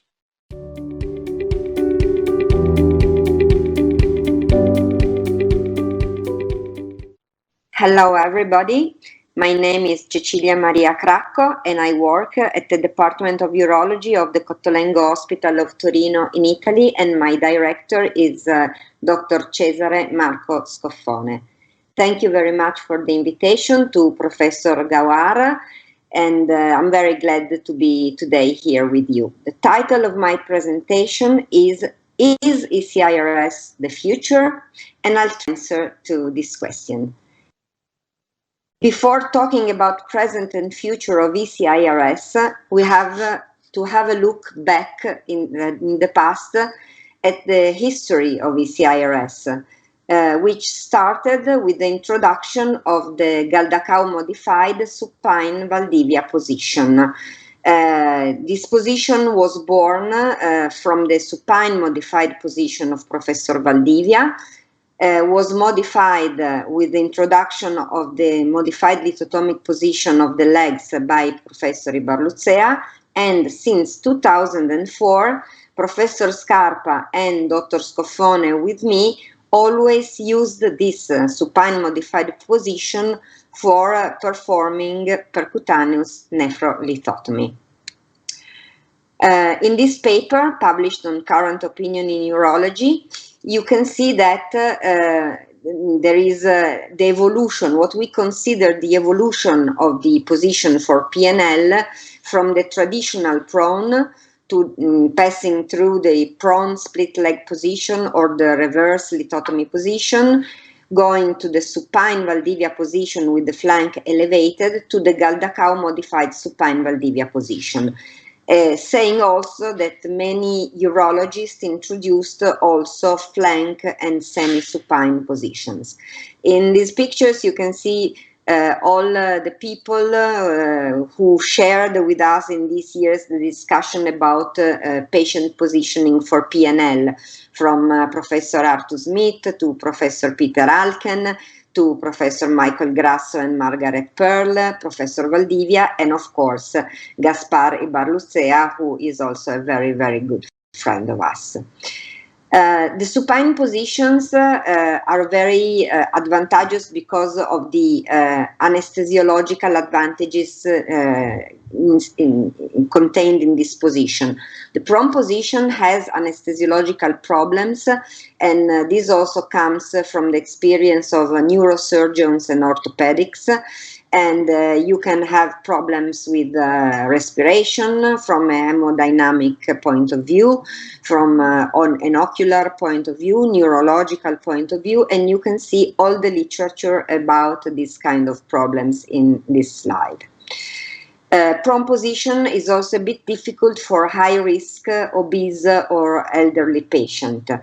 You see in this slide the comparison done in 2008 by De La Rosette and his group of the CROES, comparing the timing of prone and supine PNL and saying that prone is quicker than supine, but the problem is that they didn't count in this timing the preliminary part in supine and lithotomic position for the application of the ureteral catheter. So, of course, prone was quicker than supine starting from the very beginning. You can see that turning an obese patient might be very, very difficult from supine to prone, and a lot of people are needed to do this in normal times. Further issues of the prone position are that the hands of the surgeon are always under the X-rays during the procedure, that the irrigation flow is a bit reduced because of the direction of the Amplas sheet, and of course you have better vision, but more uroseptic risk and less spontaneous drainage of the fragments. Additionally, there is literature telling us about the decreased colon risk injury in supine positions, as you can see in the pictures. A lot of papers compared prone and supine PNL that from a urological point of view are absolutely equivalent in terms of efficacy and safety. And of course, we had to demonstrate that the Galdacao modified supine Valdivia position is suitable also for particular cases, not for ordinary adult patients. So this position has been used properly in elderly patients, in children, in obese patients, in patients with renal malformations or skeletal malformations, also in renal transplantation, in urinary diversions, and in patients previously operated anyhow for urolithiasis. And this position has always been very safe and effective. The other issue is that in the Galdacao modified position, you can have a very good retrograde access. Of course, the retrograde access is also possible in the prone position, as demonstrated since 1988 by Professor Lehmann and Professor Buckley. They used this retrograde access in a prone modified position, the reverse lithotomy position, occasionally, and afterwards also in other papers in the 90s. And afterwards, Professor Scarpa, our previous director, also used it for the recanalization of a very tight stricture, uroteral stricture. And Professor Amamoto from Japan also recently uses ECIRS, also always in the prone split leg position. But admitted that the retrograde axis in prone is not as ergonomic as in supine and supine modified position, especially in male patients, as Professor Osnak demonstrated with this funny figure. The history starts in the past from this position, the Galdacao modified supine Valdivia position, because this position optimally supports ECIRS. ECIRS means endoscopic combined intrarenal surgery and is the synergy of retrograde intrarenal surgery and percutaneous nephrolithotomy, also using flexible instruments. Here you can see some papers that we published since 2007, then the one on European urology in 2008, the World Journal of Urology paper in 2011, which is the one included in the EAU guidelines since 2016, and this 2018 paper on urolithiasis reviewing all the history of ECIRS from the very beginning.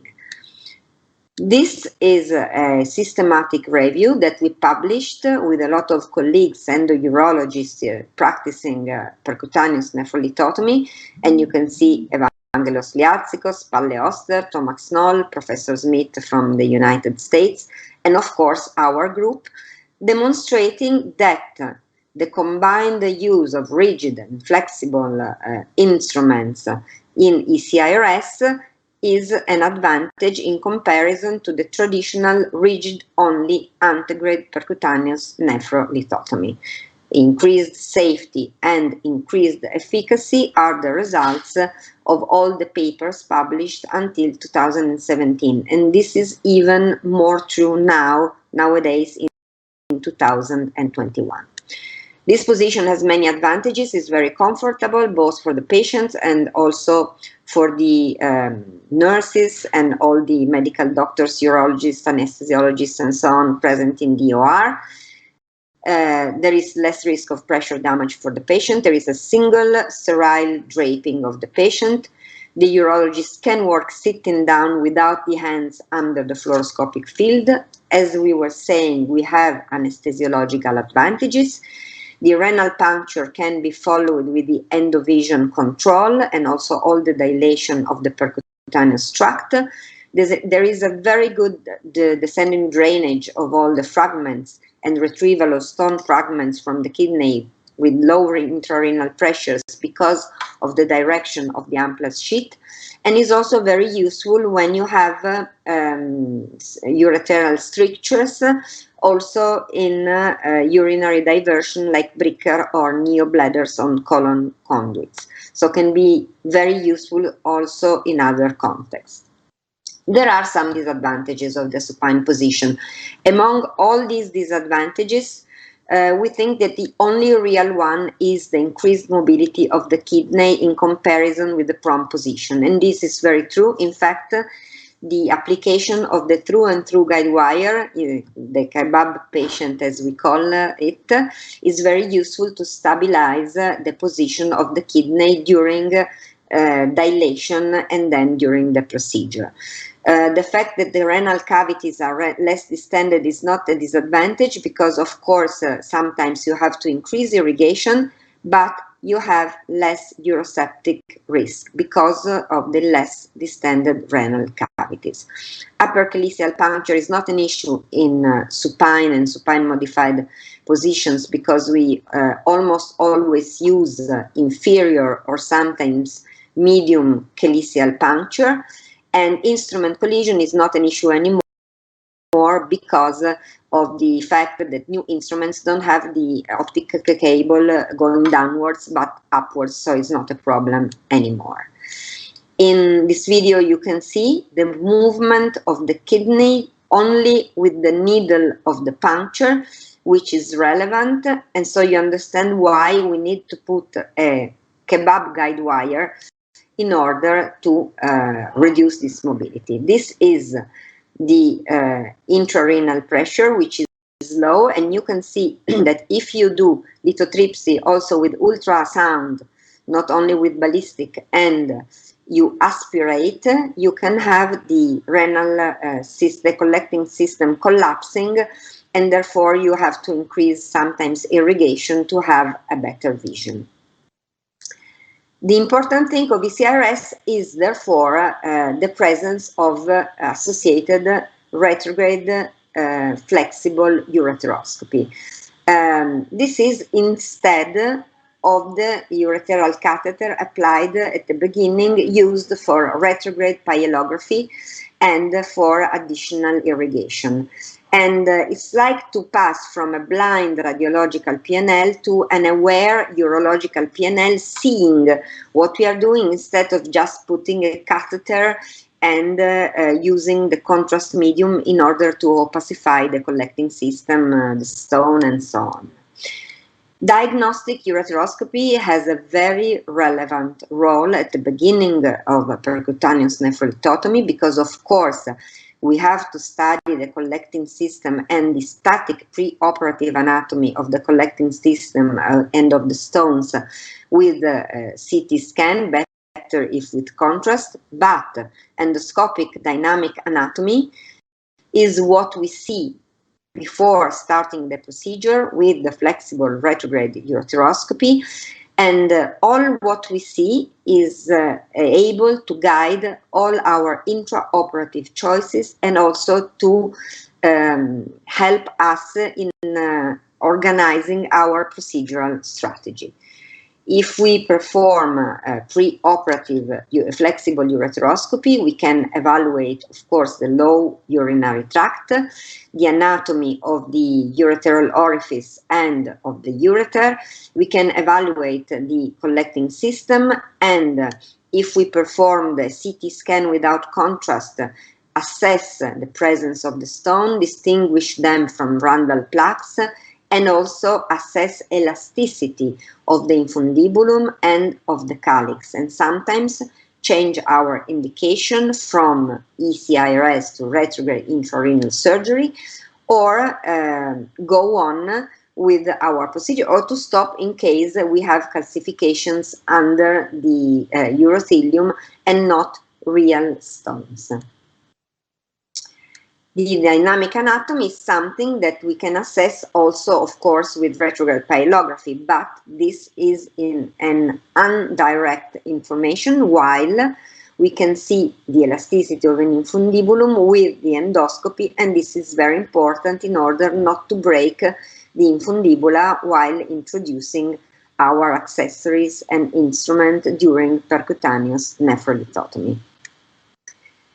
Preliminary diagnostic ureteroscopy is useful for assessing the dynamic anatomy of the collecting system and of the stone, the elasticity of the collecting system, and additionally contributes to the creation of what we call the water path around the stone, especially in stegon stones, for the choice of the size of the dilation and the kind of dilation we want to perform, because we have to know whether we have space or not around the stone to decide, for instance, between balloon and alken or serial dilators. Then flexible retrograde ureteroscopy is also very useful in order to guide our puncture, to put our kebab guide wire from below or through the needle, and to assess all the dilation under endovision, seeing the needle, the guide wire going down to the bladder and out of the ureteral meatus, to see the dilation, in this case with the balloon, and the correct application of the amplas sheet. Here you can see preliminary ultrasound, because our puncture is ultrasound oriented, freehand fluoroscopy guided, and endovision checked. So you check the orientation of the needle with ultrasound, then you do the puncture under fluoroscopy, and you check your puncture which has already the right direction because you preliminary decided it with ultrasound, you can also check it whether it's through the papilla or not. You can see the needle entering in this case the inferior calyx, and check it or with the analogic or with the digital flexible ureteroscope, and sometimes correct the entry of the needle if it's submucosal, as sometimes happens, so you avoid to put your guide wire and then all your dilators under the mucosa and cause a bleeding of the collecting system. Of course, digital instruments give a better vision, and in this case you can also see a micro ECIRS where we had the needle under the mucosa and we corrected the position because of the endovision puncture, so the needle could go in the right place, and thus the guide wire could go down to the ureter without any problems. You can see here the active role of retrograde ureteroscopy in more than 50% of cases for the evaluation of the lower tract, for the kebab patient, for the control of the lithotripsy performed from antegrade, for removing fragments from the ureter, for reaching calyces parallel to the percutaneous tract, and for the final exploration of all residual fragments.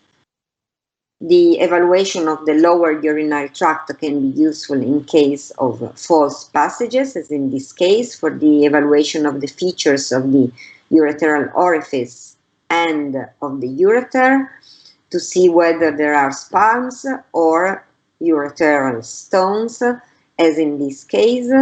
You can put a double guide wire and decide afterwards for how long to leave the double J in case of calcified stents, and to check whether stones are real stones or submucosal calcifications, like in this case, and to do the correct access. The role of flexible ureteroscopy is useful at the end, as we were saying, for finding residual fragments, to decide whether a minus at the retrograde fluoroscopy is a stone or an air bubble, like in this case. And sometimes, if we perform non-contrast CT scan, to understand that there is an incomplete duplex collecting system, as in this case, and go in the right one without risking to go up and not to find the stone we were looking for. So I have shown to you all the cases in which retrograde flexible ureteroscopy can be very useful during percutaneous nephrolithotomy. ECIRS supports PSA for stones. PSA means personalized stone approach, and is a concept introduced by our professor Roberto Mario Scarpa in his atlas more than 20 years ago, and recently reintroduced by Professor Palle Oster. Personalized stone approach has now been published also by Professor Gawar, and we will see the publication in press on this topic. We recently wrote a review in which we analyzed 80 papers published on ECIRS along the years since 1988, and you can see that ECIRS was not very much used until 2000 and let's say 2011, 12, 13, 14, but in the last decade there is an increasing interest in this approach. This is the paper we were talking about PSA in urolithiasis, with ECIRS paving the way to tailor management of urolithiasis, in press in the next years. We can say that in case of ECIRS are not the sum of the complications of PNL, which are reduced after 2002 as demonstrated in this review, but of course always present.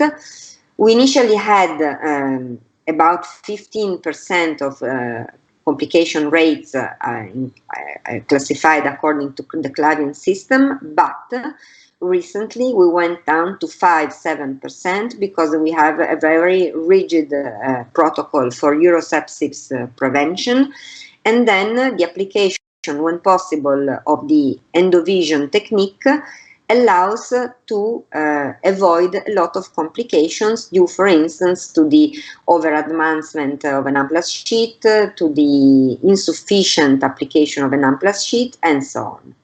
There are not absolute contraindications to ECRS, except of the fact of very, very rare cases that I will show to you. We had 2 over more than 1,000 ECRS, and relative contraindication is non-compliant ureter, about 20% of cases, but avoid ureteral damage. It's ECRS in any case. If you try flexible retrograde ureteroscopy and you cannot access the ureter, this is an information as well. And you know that it's better to apply a catheter from retrograde and to do retrograde pyelography, of course, and maybe to leave a double J stent in case the ureter or the UP junction is not very compliant. Here I'm showing to you one case of a stone in a kidney covered by the liver as well by the colon, in which we performed a laparoscopically assisted ECIRS, as you can see, and this was very good to remove the liver from the upper pole of the kidney and to remove the colon from the lower part of the kidney. And this was the other case in which we could not perform ECIRS, a horseshoe kidney in a patient with a skeletal malformation, where we had to perform on the right side right laparoscopic pyelolithotomy. Just to conclude very quickly, I can tell you that since 2010, when Professor Arthur Smith defined ECIRS endlessly and complicated inefficient renal surgery, and after writing this atlas of Springer on ECIRS, we had the honor to have a chapter in the Smith textbook of endourology in 2019, exactly on the supine position and the rationale of ECIRS. Okay, the diffusion of supine PNL and ECIRS around the world has increased in recent times, as you can see in these papers, especially in among Latin American neurologists, but also in Europe in recent times. And as I was telling you, since 2016, ECIRS, the supine position and the supine modified positions, and ECIRS as the combined use of retrograde flexible ureteroscopy has been also introduced in the EAU guidelines and are still present there. So if the question is ECIRS the future? I can tell you the answer is yes. ECIRS is the present and the future of the endourological treatment of urolithiasis. So of these things we will talk at our technology and training in endourology, which will be in 2021 in November from the 10th to the 12th. It will be an hybrid TNT, both virtual and in presence if this will be possible. Thank you very much for your attention.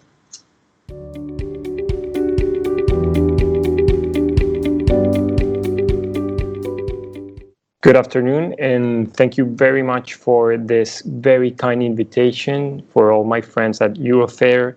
It is a great honor for me to be here, and I hope next year we can do this face-to-face. My name is Esteban Emiliani. I'm a consultant urologist at Fundació Puigverd in Barcelona, Spain, and I'm going to talk about residual stones and what is the best management and strategies for these residual fragments after a surgery. So to start, I want to show you this case. This is a common case, a patient with a nephrostomy tube in the left kidney, 1 centimeter stone in the upper ureter and small 8 millimeter and 5 millimeter stones in the left kidney, as you can see here. And you can see the post-operative image. It's a fair post-operative image. I was actually very happy about the surgery. There's small residual fragments, as you can see here, but I want you to stop and think for yourself is if this post-operative image it's good for you. Is this a successful treatment for you? Is this small is this image with these small residual fragments acceptable for you? This is what we're going to discuss here, because we have to start talking about the philosophical part of urolithiasis treatment, because we have to consider what is a treatment success before starting to talk about residual fragments. So is a successful treatment in urolithiasis a stone-free patient? It sounds reasonable, but what is a stone-free? What is stone-free? What is a stone-free patient? There's no consensus about what is stone-free. What is stone-free for you? You have to ask yourself, is this treatment successful because the patient is stone-free? And what is this situation? Can you accept small residual fragments? That's the other question. You can see that the patient before that I show you had small residual fragments. Can you accept those small residual fragments? Can you consider that patient to have a successful treatment? I consider that it had a successful treatment. So this is very philosophical, and we have to have all of this into consideration. Also, a successful treatment is a patient that has a better quality of life, or instead of a stone-free patient. For example, this patient can say, well, thank you. You remove my nephrostomy tube. You remove my stone in the ureter. I have no symptoms now. I don't care about these small residual fragments that you left.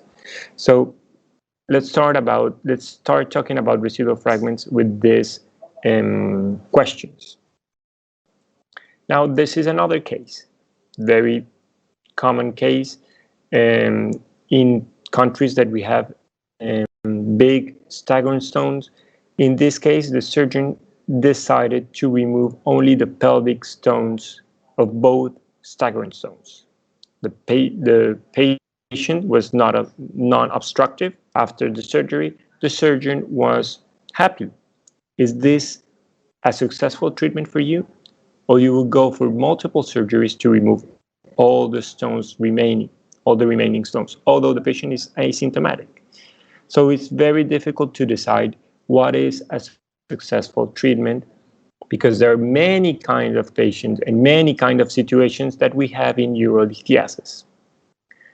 So what we know is that a stone-free patient, obviously it's what we look for, but stone-free is not the same as treatment success in urolithiasis. Stone-free is not the same as treatment success. Well, there's no consensus of what a successful treatment there is in urolithiasis. And there's no consensus of what stone-free is in urolithiasis. So if we leave small residual fragments, this is not the same as having an unsuccessful treatment. That's the first message, and it's a very important message. Now, the stone-free status, although is not considered a treatment success, the stone-free status is still a main parameter for surgical success. So this is something to have into consideration. There is no consensus regarding both definitions, although stone-free status is very important for the treatment success. So there's a stone-free controversy.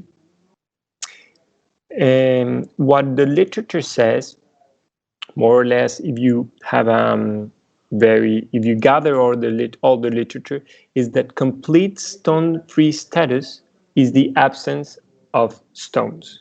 If you have complete absence of stones, you can call this patient stone-free. This is very important to classify those patients. Although you can accept small residual fragments after a surgery, and these are called clinically insignificant fragments if they are small, asymptomatic, and non-obstructive residuals. And you can have small residual fragments, clinically insignificant fragments, and you can call them like that, especially if they are less than 5 millimeters. Some authors says less than 4 millimeters, even some others says less than 2 millimeters. So clinically insignificant fragments are acceptable for some authors. And what are the best images to see if you have clinically insignificant fragments? Well, a CT scan appears to be the best modality. Now, we did a worldwide survey with the Yao Endo group from the EAU, and we just asked a bunch of urologists all over the world, almost 400 respondents, to see what is the cut-off size of these clinically insignificant fragments for them. And what we saw is that for North America, it was less than 2 millimeters compared to Europe, South America, and Asia, that people tend to accept larger fragments, 3 millimeters. You can see here that there's no consensus regarding the cutoff size.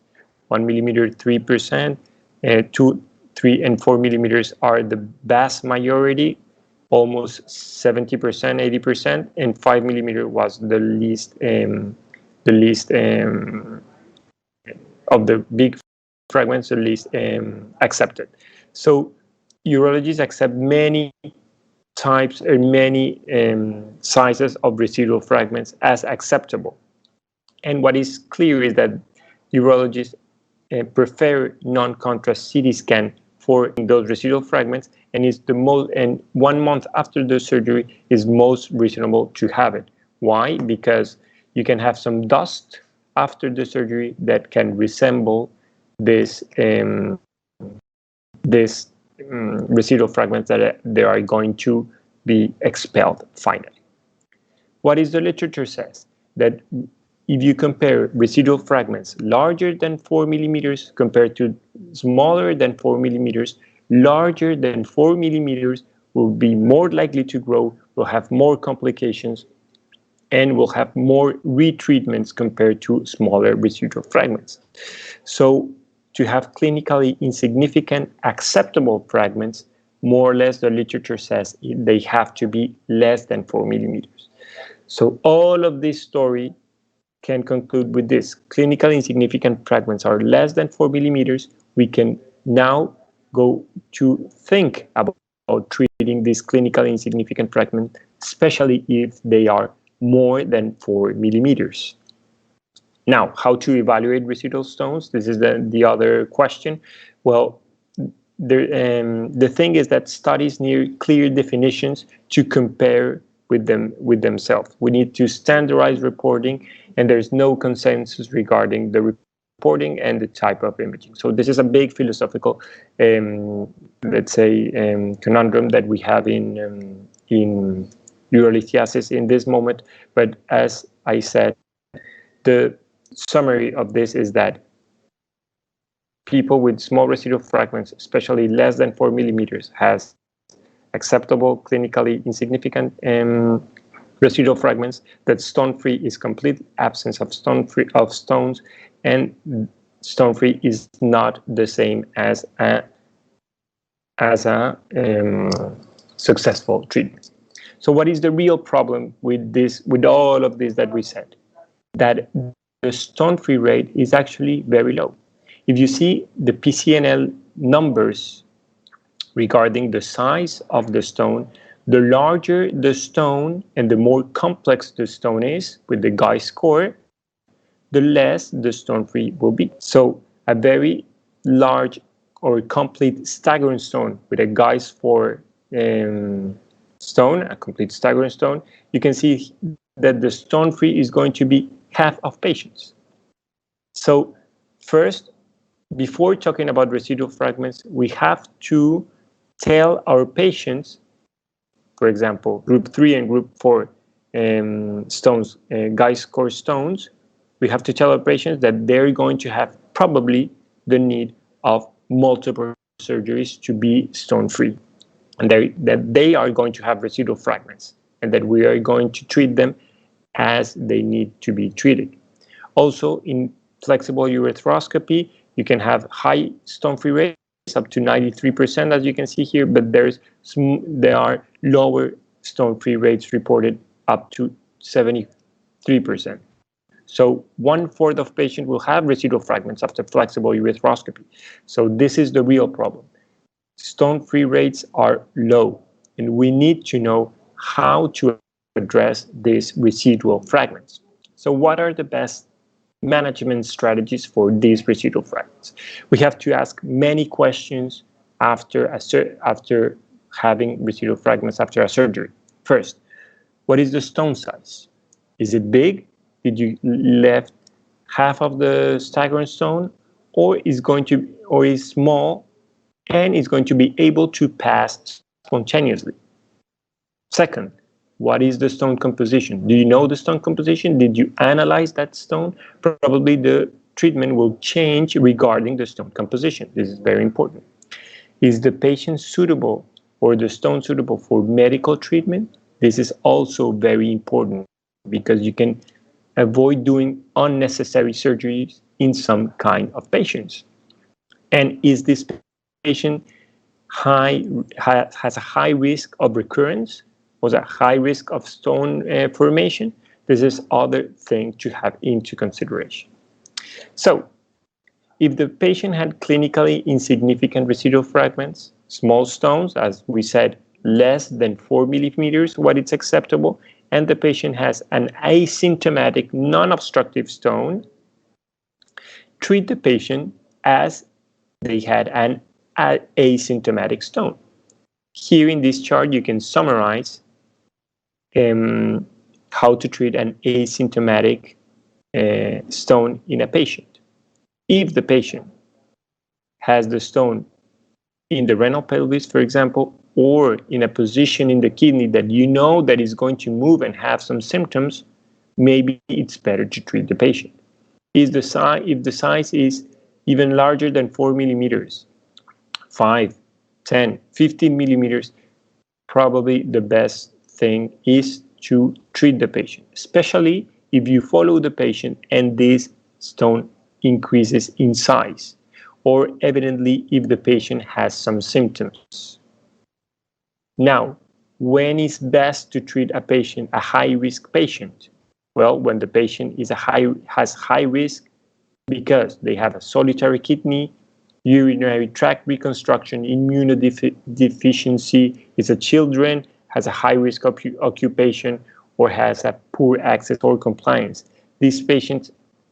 For this patient, it's better to treat the stone rather than treat it as asymptomatic stones. So if you have an asymptomatic stones, try to treat the patient if he has high risk or the other parameters. But you have to consult the patient and tell them that 22% of those stones will spontaneously pass. If you have a stone less than 4 millimeters, as I say, clinically insignificant, only 1 in 5 will have a stone event. And that 60% will remain asymptomatic. And this is the key for this, that you don't have to overtreat patients because most of them won't have symptoms in a year or so. So you have to cancel the patient. Regarding the stone size, it's different to leave a small residual fragment from this patient than multiple residual fragments from this patient. So you have to have into consideration the size. And if you have a big stone, or it's symptomatic, or you decide to treat an asymptomatic stone, my recommendation will be to follow the guidelines. If you have stones larger than 2 millimeters, go for PCNL. And a second option is a flexible arthroscopy or shockwave. And the third option, if you have stones of 1 to 2 millimeters, go for endourology. It may be a flexible arthroscopy or a mini PCNL. And you have stones of less than 10 millimeters, go for flexible arthroscopy or shockwave lithotripsy. So follow the guidelines if the patient is symptomatic, has an obstructive stone, or you decide to treat this asymptomatic stone. Remember that if you know the kind of stone and you have a soft stone, you can do shockwave lithotripsy. This is very important if the stone is less than 10 millimeters. If the stone is larger than 10 millimeters, my personal choice will be to do an operation. Flexible arthroscopy 10 to 20 or mini PCNL more than 20.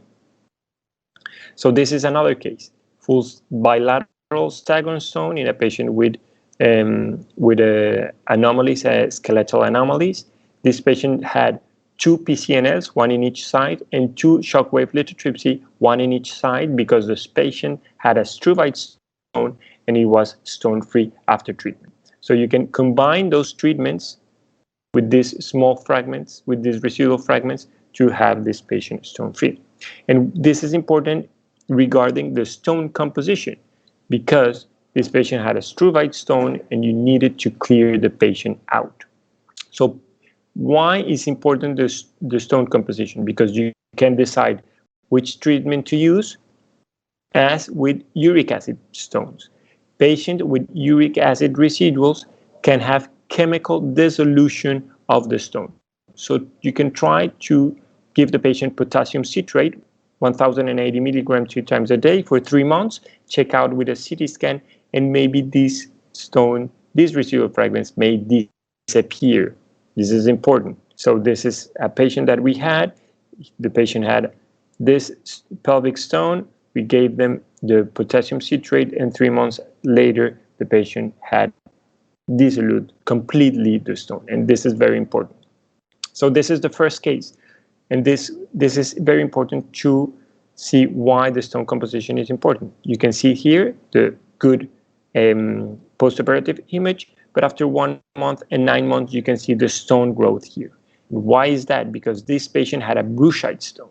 So regarding stone composition, you can treat medically uric acid stones, but you can know that struvite stone, cystine stone, and bruchite stone have a high risk of regrowth, and you have to go for stone-free. If you don't know how to distinguish cystine, you can see here the orange bright stone. You can see that the stone smells as sulfur and that the patient had bubbles with smoke inside because the cystine is insoluble. This is cystine stone if you don't analyze stones. You can see that bruchite stone are yellow in the outside and white in the inside, and it's more effective, the holmium laser, for treat them, and you can recognize the onion rings and pale whitish stone of a struvite stone. So these 3 kind of stone, try to consider as stone-free for these patients. Then you have to have recurrent preventions, dietary measurements, potassium citrate for uric acid stone, and methionine for struvite stone. This is very important. And finally, before doing everything that I just told, have a counsel well the patient and take into consideration the patient. Small stones, treat as asymptomatic. Probably it's better for the patient to be without symptoms and have a good quality of life over being stone-free. Don't overtreat. And remember that if you have a low risk of expulsion, probably you should remain calm and do not operate. So have the patient preference above all, because probably a symptom-free and good quality of life, it's better than complete stone-free. And that's it for me. I'll be ready for the Q&As. Thank you very much.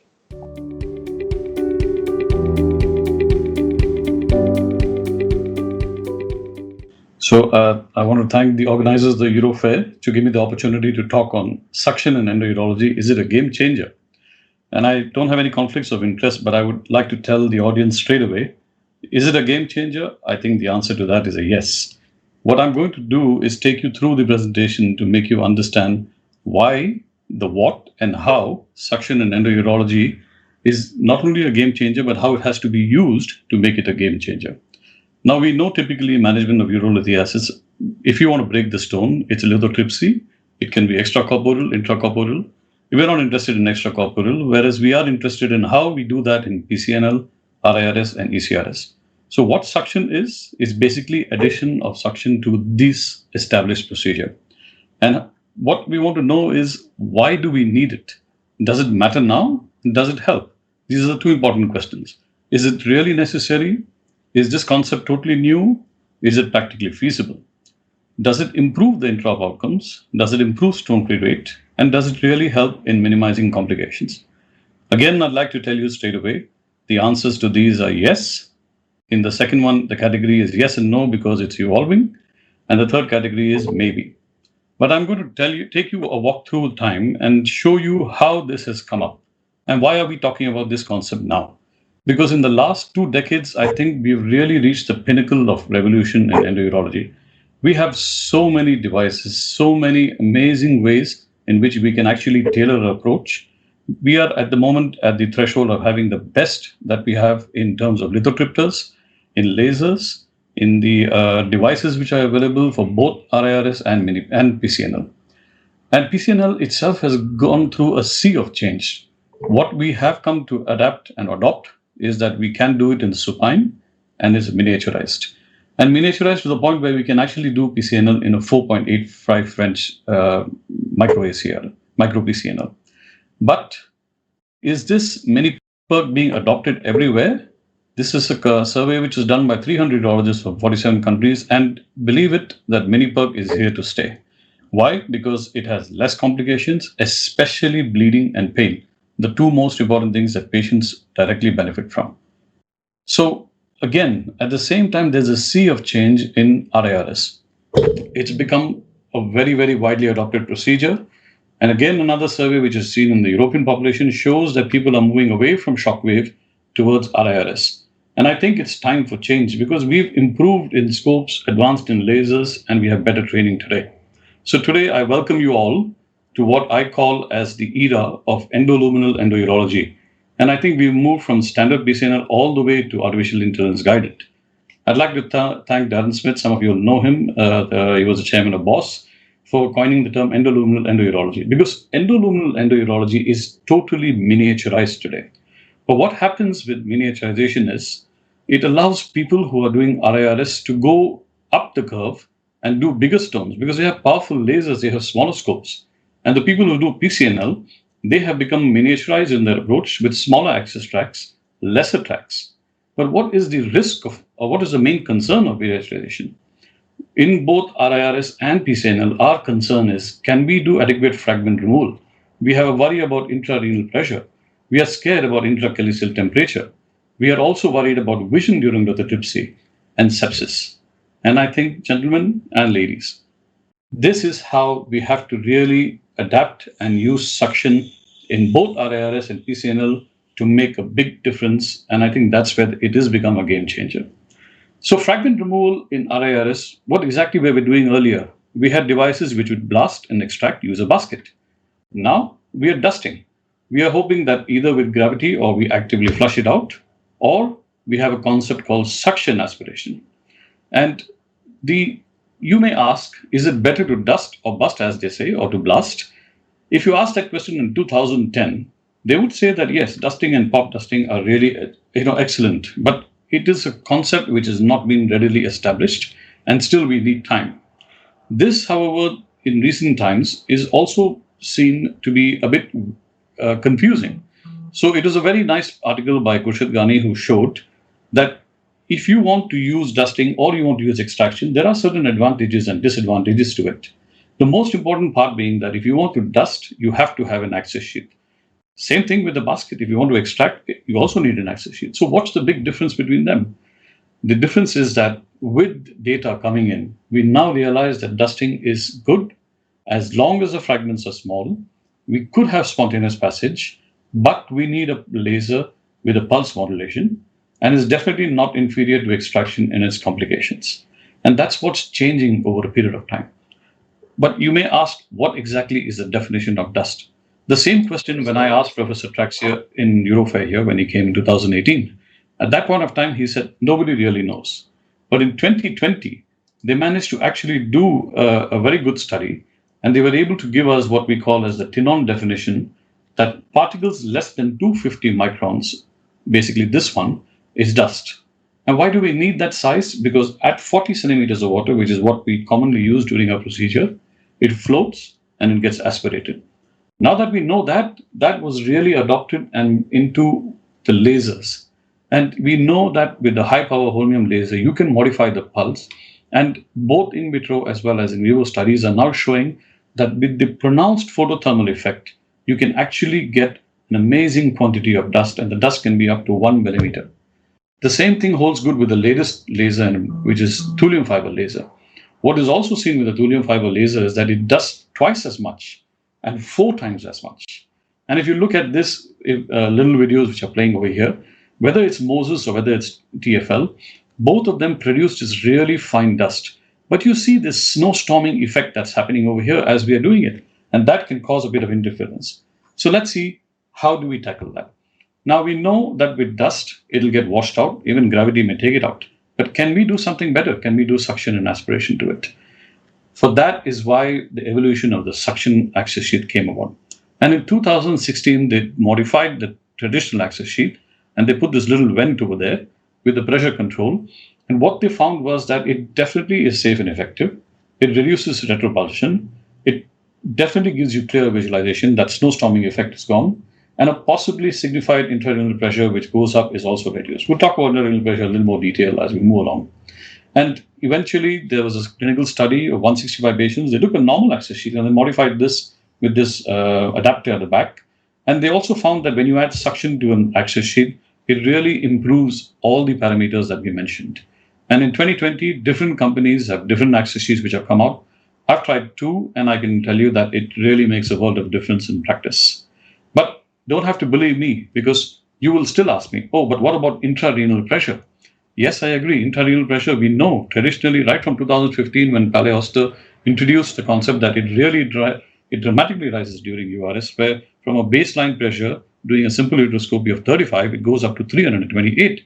And we were worried because in 2018, he also showed that when the pressure goes beyond 30 millimeters of mercury, you can have a tubular backflow, a venous backflow, a lymphatic backflow, and all this can lead to complications like phonical hemorrhage, phonical rupture, hemorrhage, and sepsis.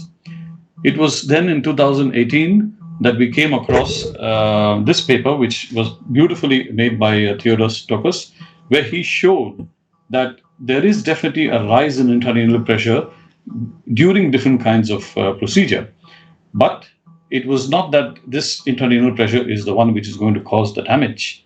It is the understanding of this intrarenal pressure that it goes up, and if it's not moderated, it will cause damage. And that's not the case is in both PCNL as well as mini PCNL, as well as in flexible ureteroscopy.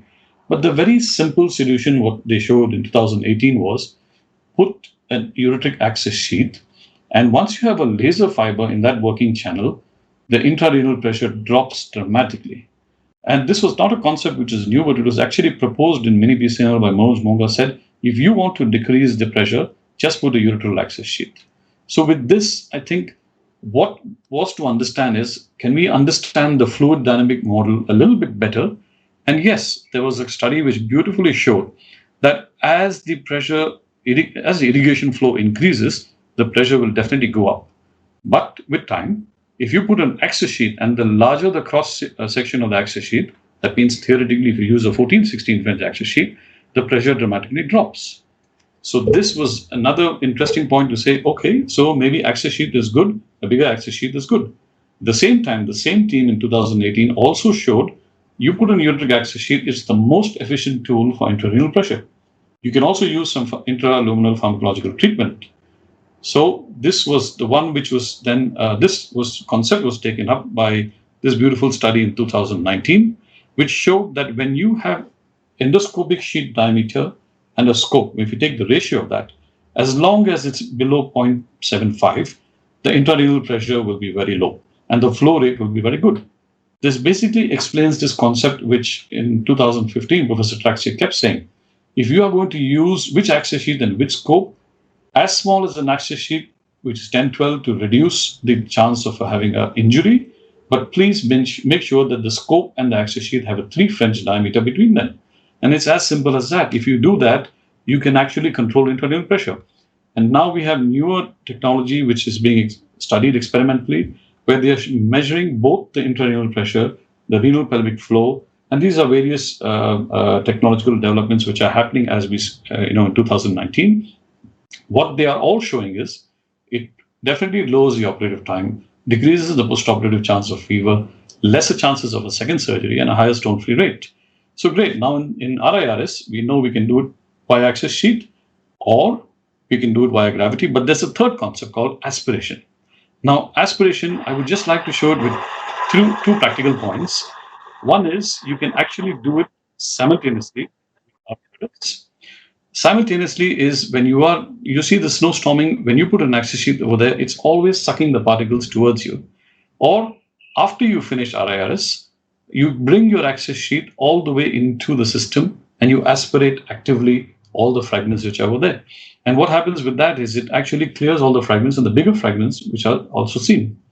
But there was another interesting concept which is coming up. I would like to thank Professor Glenn Preminger to share this, where they are using, after you finish, what we call as the steerable vacuum aspiration technology, where you actually take a vacuum aspiration device into the system, you can maneuver it under X-ray all over, and you can actually clear all the fragments. And this is a study which is happening in India and Nadia, and they share very positive results about this.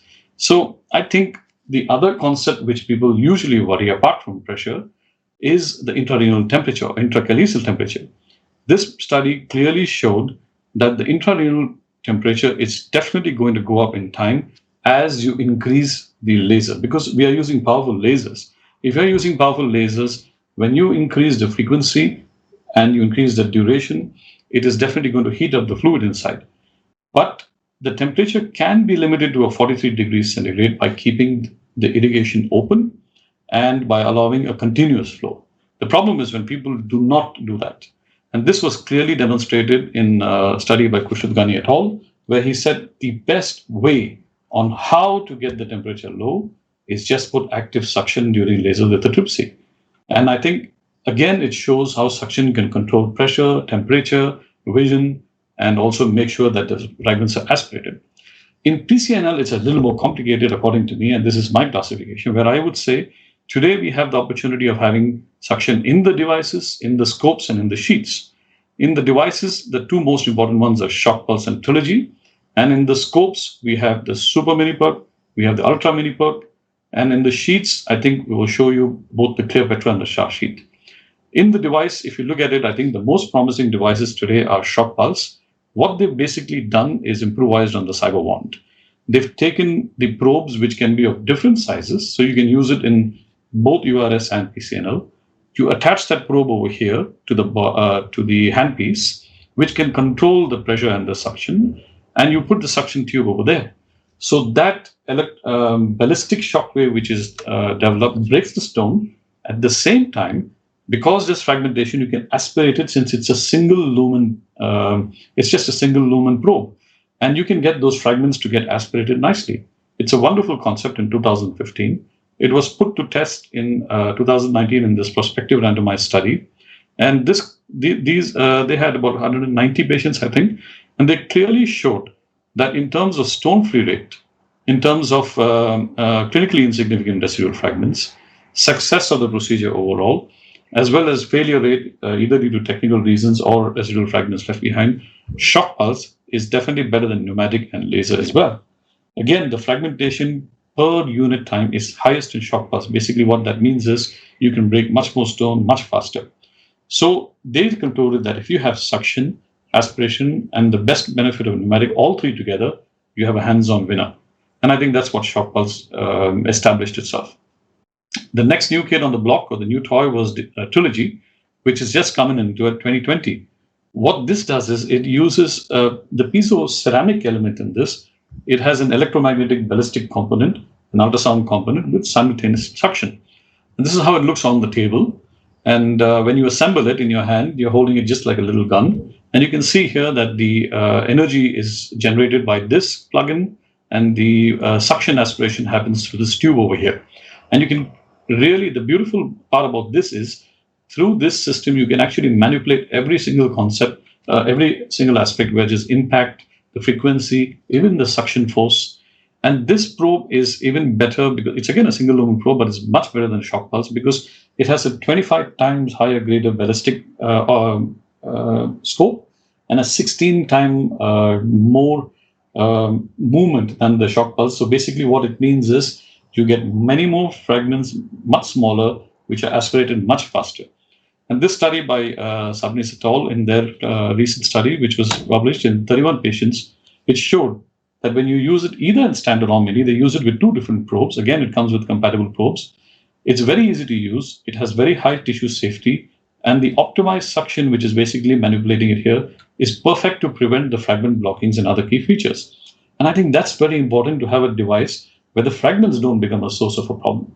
So with that, we come to the last part of our this thing where we are talking about suction through an integrated aspect into the sheet. And into the scope, if you look at it, the original paper, which was in 2013, which showed the vacuum cleaner effect, which is basically ultra mini PCNL, where they use a 6-bench scope through a bigger sheet. And all they said is that you keep withdrawing the scope and all the fragments come out. It's like a water jet. And this vacuum cleaner or purging effect or the active and passive washout really helps.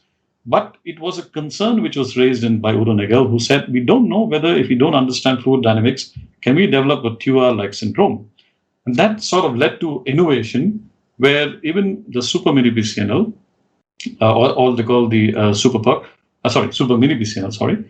Over here, you see that in the first generation did not have suction to it. It was using the vacuum cleaner effect. But the second generation, which released in 2017, they integrated the suction port. And this obviously made the diameter of this super perk system slightly bigger.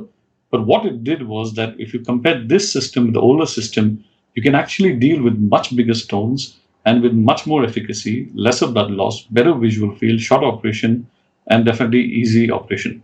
So you see how technology is evolving to do that. And this is a video which is by the company where the is the one which is right now, I think, leading the field in disposable sheets for PCNL. If you look at the design of this red band is where you need to withdraw the scope all the way when you put in your suction, which is attached to this arm. And by doing that, the scopes can be used in PCNL, in RIRS, as well as in even in the bladder, they have sheets where you put your single step dilator, get your super perk sheath inside, and then you're ready to go. And as you do that, when you withdraw the scope to this red point over here, the fragments flow out and they are connected to this vacuum bag where they connect into this little collecting chamber. What is the good thing about it is that it reduces the pressure. There's no more retropulsion of stone. Visual field is better. Stone clearance is better. No access is required. And this is not the company's claim alone. If you look at even a very nice paper which came out in 2020 in adults, and then in 2021, I would like to thank Jessica for sharing this, where even in children, they say that you can have, it's a very safe procedure, very satisfactory stone rates, and all the other factors that we're talking about, intracranial pressure, temperature, etc., are really low, and so it's very safe.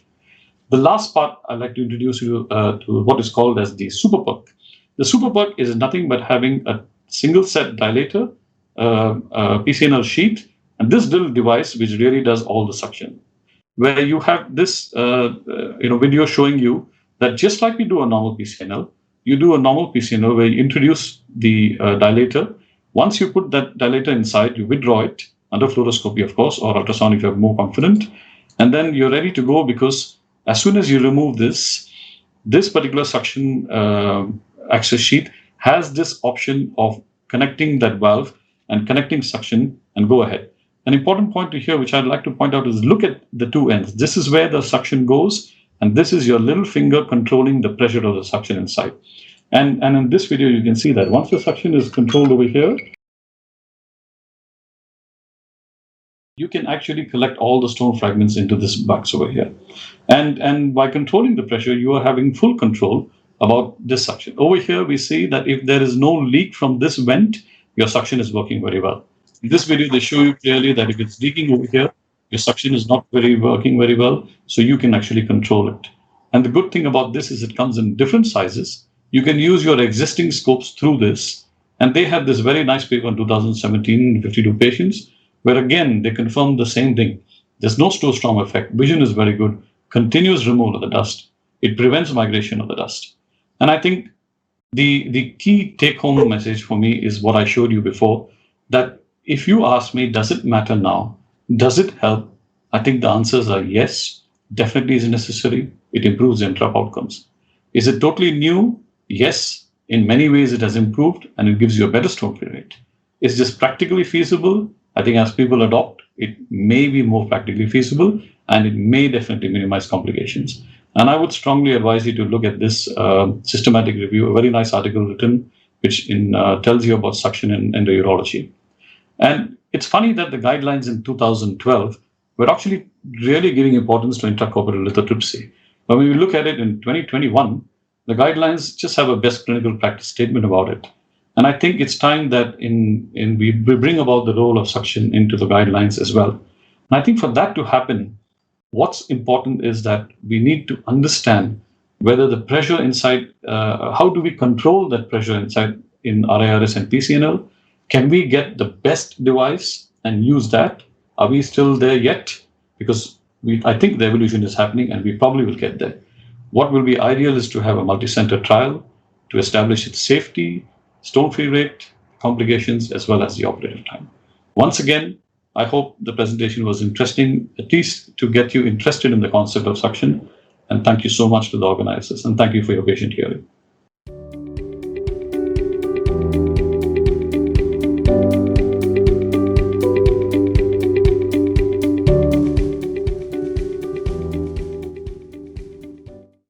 Hi, good afternoon, everyone. Welcome to the Endourology section of Eurofair.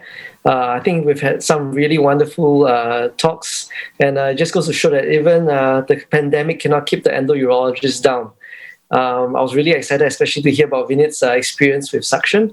But today, we've decided to break up the Q&A into 3 sections. We'll start off with Dr. Kamal, Dr. Guido Gusti, and Dr. Heng. And I'll start off with the questions that have already been posted during the talks. So after which we'll move on to the next 3 speakers and the next 3 speakers. Along with me as a moderator, I have Dr. Vinit and Dr. Teo Jin Keong as my other co-moderators. So without further ado, I'll start off with the questions posed to Dr. Kamal. Okay, so the first question has been from Dr. Vijay. So Dr. Kamal, which ESWL system is best overall? Okay, I know this is hard to say, and most cost-effective too. So how would you answer that? First of all, thank you very much for this excellent organization. And I saw that all new information in endourology has been discussed in detail. Thank you so much. This is a very hard question to tell what is the best literature type. There are a lot of literatures being produced and sold in the world. And I may say that I can't give any name, but we need to think about the characteristics of the shock literature system. It should be effective. It should be less traumatic. Coming from the HM3 days, we know that efficacy is very important. There are some literatures having this as source as the piezoelectric system. They are less effective, we know, and today electromagnetic systems are the most effective ones. We need to choose them. And also, if the literature system has some other characteristics, in order to make it user-friendly, you have some other options. If it's a radiology and sonography to localize the stone together in an efficient manner. Also, there are in some systems, the system is being worked practically and automatically for the physician, technician, and the urologist. There's another advantage. And also in the latest systems, there are additional, let's say, options that will give us the chance to get rid of air bubbles on the therapy head, to monitor it. These are all advantages. And in summary, I may say that if you want to choose the best one, take the efficiency, traumatic aspects, and also the user-friendly characteristics of the system, use them in an efficient manner. Right, great. Thank you for that answer. Another question actually posed by Vinay. Interesting question is, Dr. Kamal or Prof. Kamal, what is the single most important development do you wish to see in shockwave therapy, which will bring back the glory days of shockwave in modern endourology? Again, very nice question. As I told you, literature designs are changing with some new options, making it to use as in a user-friendly way, in an efficient manner, and also in a practical manner. But if somebody asks me what kind of option do you want to have as the most important one, now I know the physicians are working on it.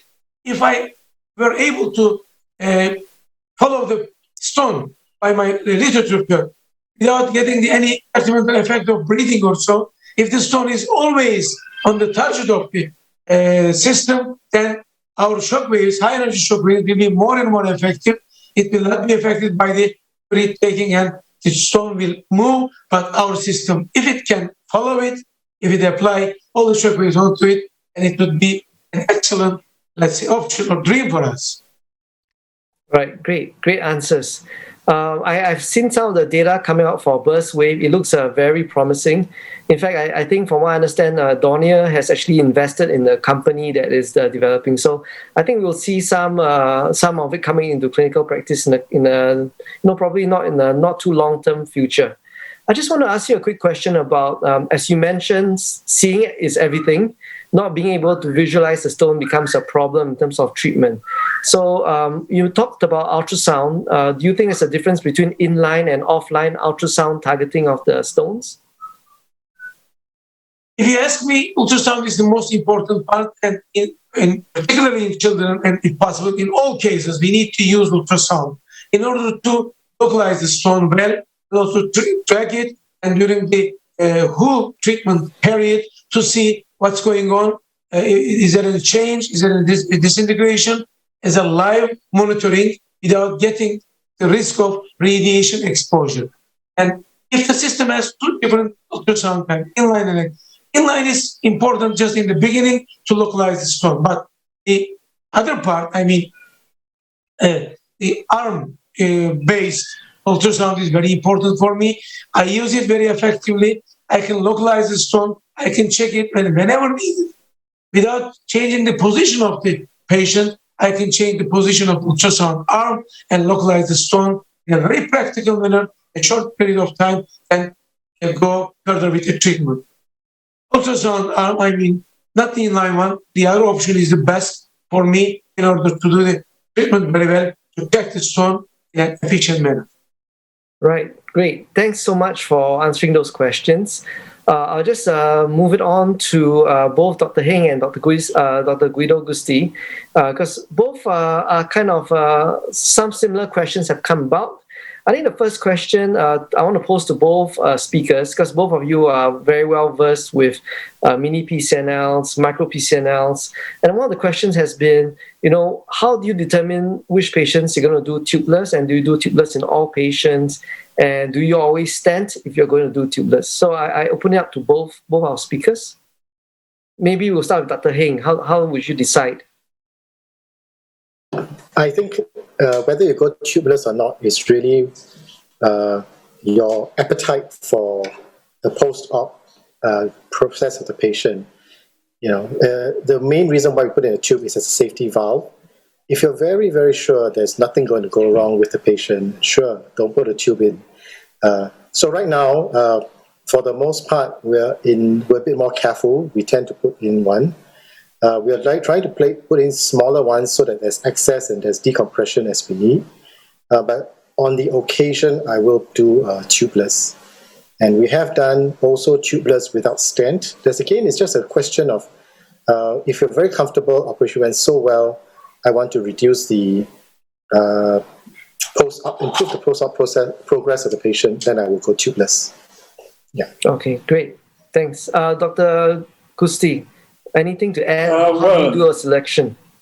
Yeah, the selection was very difficult some years ago. Actually, it's much, much easier because tubeless for me is I would say 98% of the cases. So basically, I place a nephrostomy only if I have an history of severe infection. Otherwise, only stent, no nephrostomy, because believe me, nephrostomy is a cornerstone of the past. But if you consider the real advantage of placing a nephrostomy routinely, you will see that there is no real advantage of that.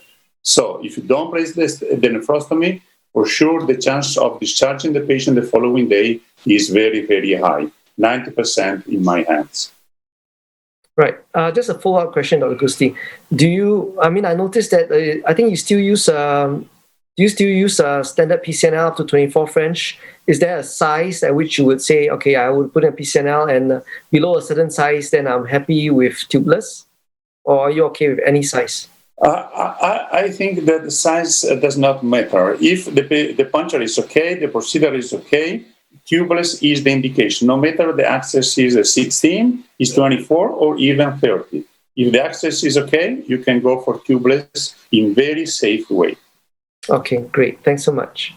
Okay, Dr. Heng, a question with regards to reducing PCNL-related sepsis. What is your protocol about it? Yeah, how do you go about doing that? I think most of us will practice a preoperative urine culture. We'll make sure the patient is not having any active infection.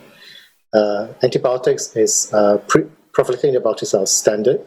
I think the key to the only other technical point for reducing perioperative urine infection and pyelonephritis is really having low pressure systems. So for the most part, we haven't had much problems with that recently because most of our systems are open, and we do try to keep the system open flowing post-op, which is why we do a stent post-op. But those are the main things that we do. Okay. And if I can make a comment on this, let's keep in mind that sepsis is more related to flexible ureteroscopy rather than to PCNL. And the key point is to be fast in the OR. If you operate for 3 hours, the chance of having a sepsis is much higher. If you are fast, big access, usually sepsis is not a big deal for PCNL, while it can be for flexible. That's my opinion. Okay, great. Thank you. I just want to touch on a quick point about bleeding during the puncture process. I'm speaking to two endourologists who prefer fluoroscopic guidance. Do you think there's any advantage in the ultrasound route, because potentially you may be able to see vessels and all that during the puncture process? What are your experiences with bleeding? Yes, Dr. Gusti. Well, as you know, I'm not very good with ultrasound. So I use ultrasound only to detect organs that lie in between the kidney and the skin. But honestly, do you think that you can detect all the blood vessels with ultrasound? All the net of blood vessels that are around the calyx? I'm not sure about that. Okay. Chin Tiong, anything to add to that? I tend to agree. I think the bleeding is related to the precision of your puncture. So I remember when I was starting, my bleeding rate was probably a bit higher. We're using the bigger sheaths. Now I can say that, even the needle, when we're starting, the needle going in also tends to be a bit bloody. And that doesn't augur well. Nowadays, our punctures are pretty bloodless. So I think it's the accuracy of the puncture that's critical for the reduction of bleeding.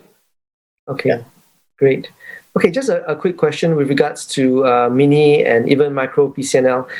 This is a question from Yui, who was with Dr. Gusti recently.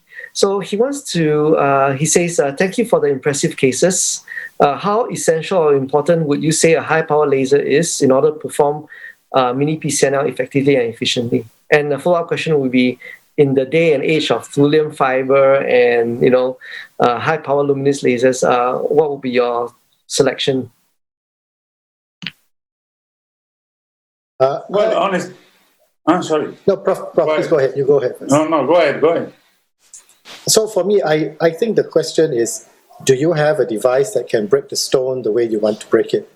So because we were going with dusting as the principal advantage of high-powered laser, that allowed us to go smaller with the puncture.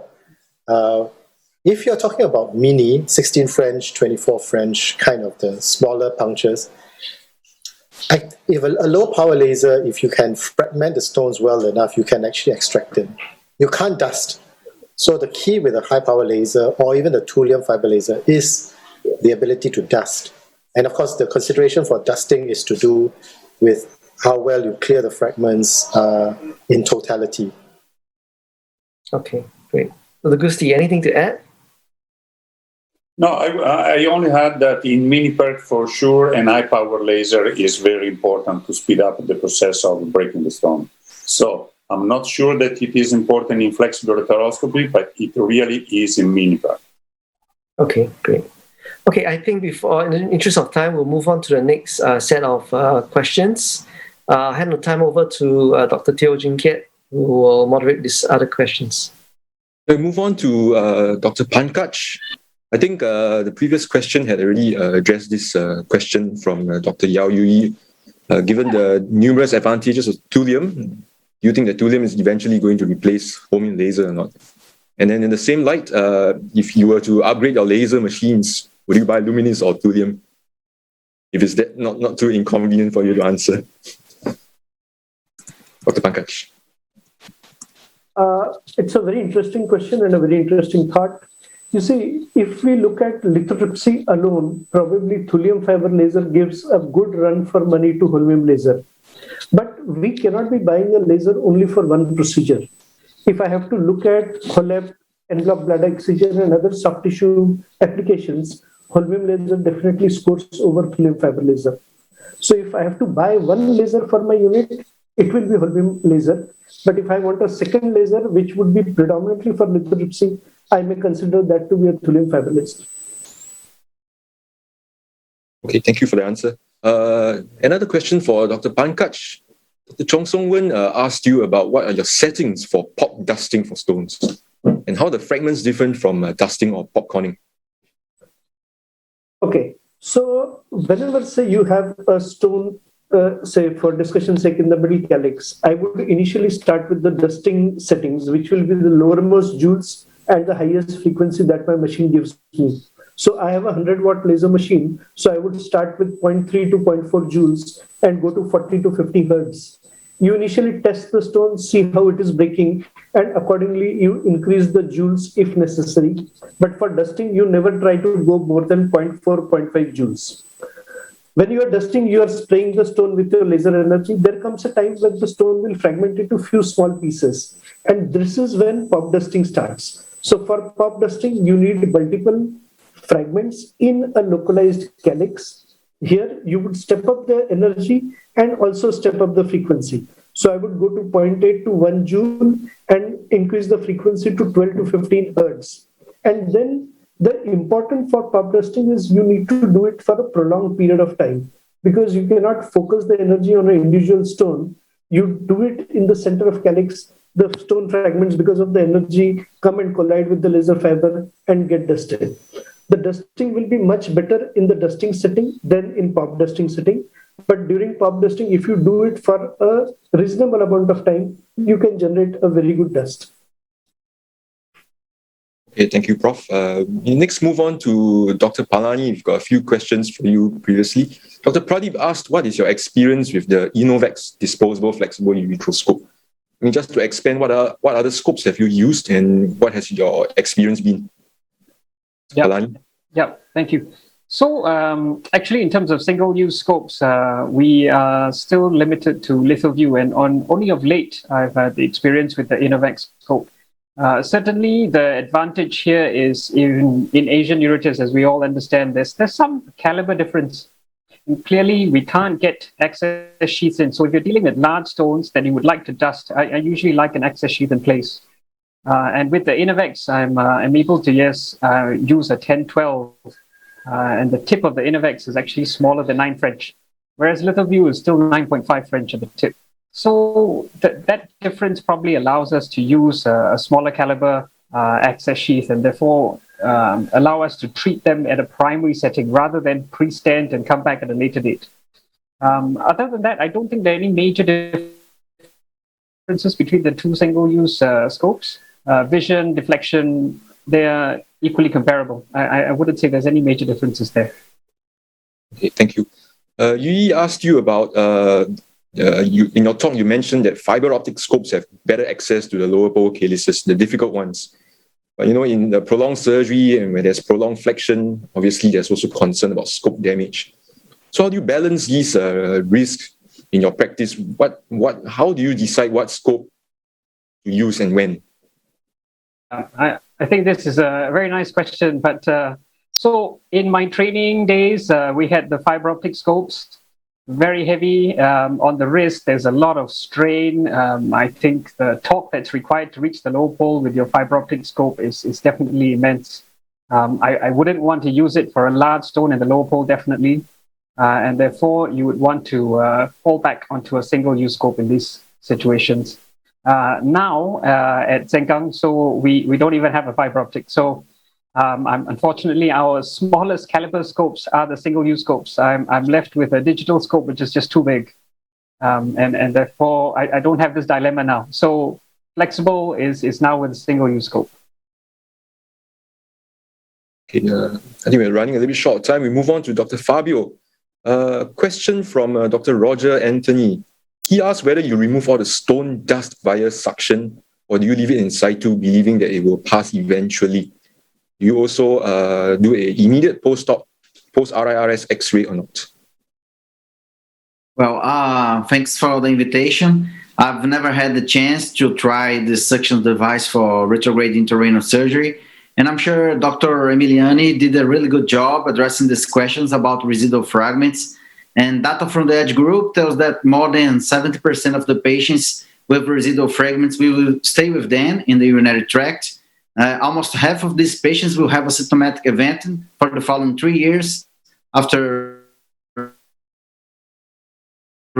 especially if the fragment is greater than 4 millimeters in diameter. And there is a suggestion from this group that there is a cost-effectiveness preemptive approach to treat them. So the objective is not to leave any fragment greater than 4 millimeters. If it has between 2 and 4 millimeters and is in the lower pole, there is a risk of size increase during time and recommendation to careful follow-up, but no recommendation to treat. In order to achieve a better stone-free rates, I perform a meticulous inspection as the last step of retrograde intrarenal surgery, measure the fragment size compared with the wire guide, and I usually try to retrieve all the fragments greater than 2 millimeters in the lower pole. As clinical day practice, I perform a 30-day postoperative ultrasound in everyday patients and CT scan for research protocols. X-ray has a low sensitivity and is not recommended for follow-up, and I'm pretty sure that CT scan it balances the self-esteem of our clinical results. Okay, thank you very much, Dr. Fabio, for your reply. Over to you, Vinit. Thank you very much, Jinkit. I'd probably invite Dr. Krakow to take this question because it's on ECRS, ma'am. Yes. The most important question that people want to know is, do you advocate ECRS for every patient of yours, when it comes to your clinic for counseling? Yes, we use ECRS for every patient because ECRS is not only the really combined procedure, but it's a way of approaching the urolithiasis. We start with diagnostic retrograde intrarenal surgery and always respecting the ureter, so we know whether the ureter is compliant or not. Then we assess the collecting system, the dynamic anatomy of the collecting system and of the stones, and then we decide whether to go for retrograde intrarenal surgery or to do combined or to do PCNL only. This is very important for intraoperative decision about the right strategy for the individual patient. So we take a tailored approach based on what you find on table.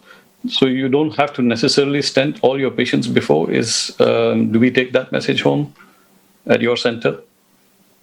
We always ask the patients the consensus for any procedure, retrograde and percutaneous or combined. And then we say to the patient, if the desire is to solve in one step, if possible, that we will do what is best for him or her. So we don't decide before exactly the procedure. We can do ECRS for a very small stone, like a 15 millimeter stone, or we can do retrograde for a larger stone of 2 centimeters, which is compliant for a retrograde treatment. And do you give your patients preoperatively alpha blockers so that it makes it easier to do RIRS? No, absolutely not, because we don't want to adapt the ureter to our instruments. It's important to respect it. If we pass with our instruments, which are very thin now in comparison with the past, it's okay. Otherwise, we just put a catheter and we do traditional PNL. As you know, I'm a fan of ECRS, and yes, I know. What we really wonder is with miniaturization of instruments. Do you think that ECRS brings down the number of punctures and improves the hospital stone-free rate single setting with time now? absolutely, it brings down the number of punctures, and this is absolutely true, but this is not something that we say. It's known since decades. There are a lot of papers also from the United States demonstrating this. And I think that ECRS can be very useful in miniaturized accesses and PNL because it's very good for lowering intrarenal pressures. If you also use an ureteral access sheet, for instance, with your flexible retrograde ureteroscope, it can be very, very useful in order to reduce intrarenal pressures. Oh, thank you. To shift the focus to Esteban, that was a great talk over there, and I know it's a very challenging topic to ask. I have a question for you. Do you use or have you have experience of using the bone window for, looking at residual fragments in follow-up of patients? Well, the bone window, I actually use it mostly when I have a stent and I want to really know what kind of stones do I have compared to the stent, but I don't do it as a routine. I use the soft window actually when evaluating patients. So we have a limitation of only using a CT scan to really look at residual fragments as we define that. And in your setup, is there a protocol, or when will you see the patient for a CT scan? Is it 6 weeks, 3 months, or 1 month? Well, this is a big issue regarding residual fragments because there's no consensus when is the perfect timing to do this post-op image, let's say. I think the most of the literature, and I think it's something very reasonable, is to do it at least at 1 month of the surgery, and even it's good to have it 3 months after surgery, but at least 1 month to see all those small residuals that can drop spontaneously. So this is for timing, and for image type, it depends on your center. In my center, we do CT scans if we have a uric acid stone, but generally what is the consensus with the radiologist and the other stuff is to do X-ray KUB if you can know that preoperatively you saw really well the stone. It depends on the hospital, of course. So, in other words, it's not mandatory to do a CT scan as long as you are confident how your surgery went. Better to do a CT scan, of course, okay. But I know that everybody has different, let's say, administrations, and right. But of course, better to do a CT scan. Yeah, I'll try. And the last thing before we wrap up a fantastic session today is, I find the low-dose CD protocol is good to diagnose, but it's terrible to follow up patients on, especially for residual fragments. Any comments on that? Yeah, we have recently got the dual CT scan in my hospital, and we established this low dose protocols, and I have a bit your sense of residual fragments of not being good enough to evaluate residual fragments with these low dose protocols. That's true. All right. So we have a study on this. Yes, I brought it up because it's a very interesting study indeed. May I take the opportunity to thank everybody. All the speakers had a fantastic session today, and it was very vibrant. And thank you to the moderators as well, Yung Hang and Jinkat. And we'll close this session because we carry on with the next session. And thank you to the Eurofair organizers as well.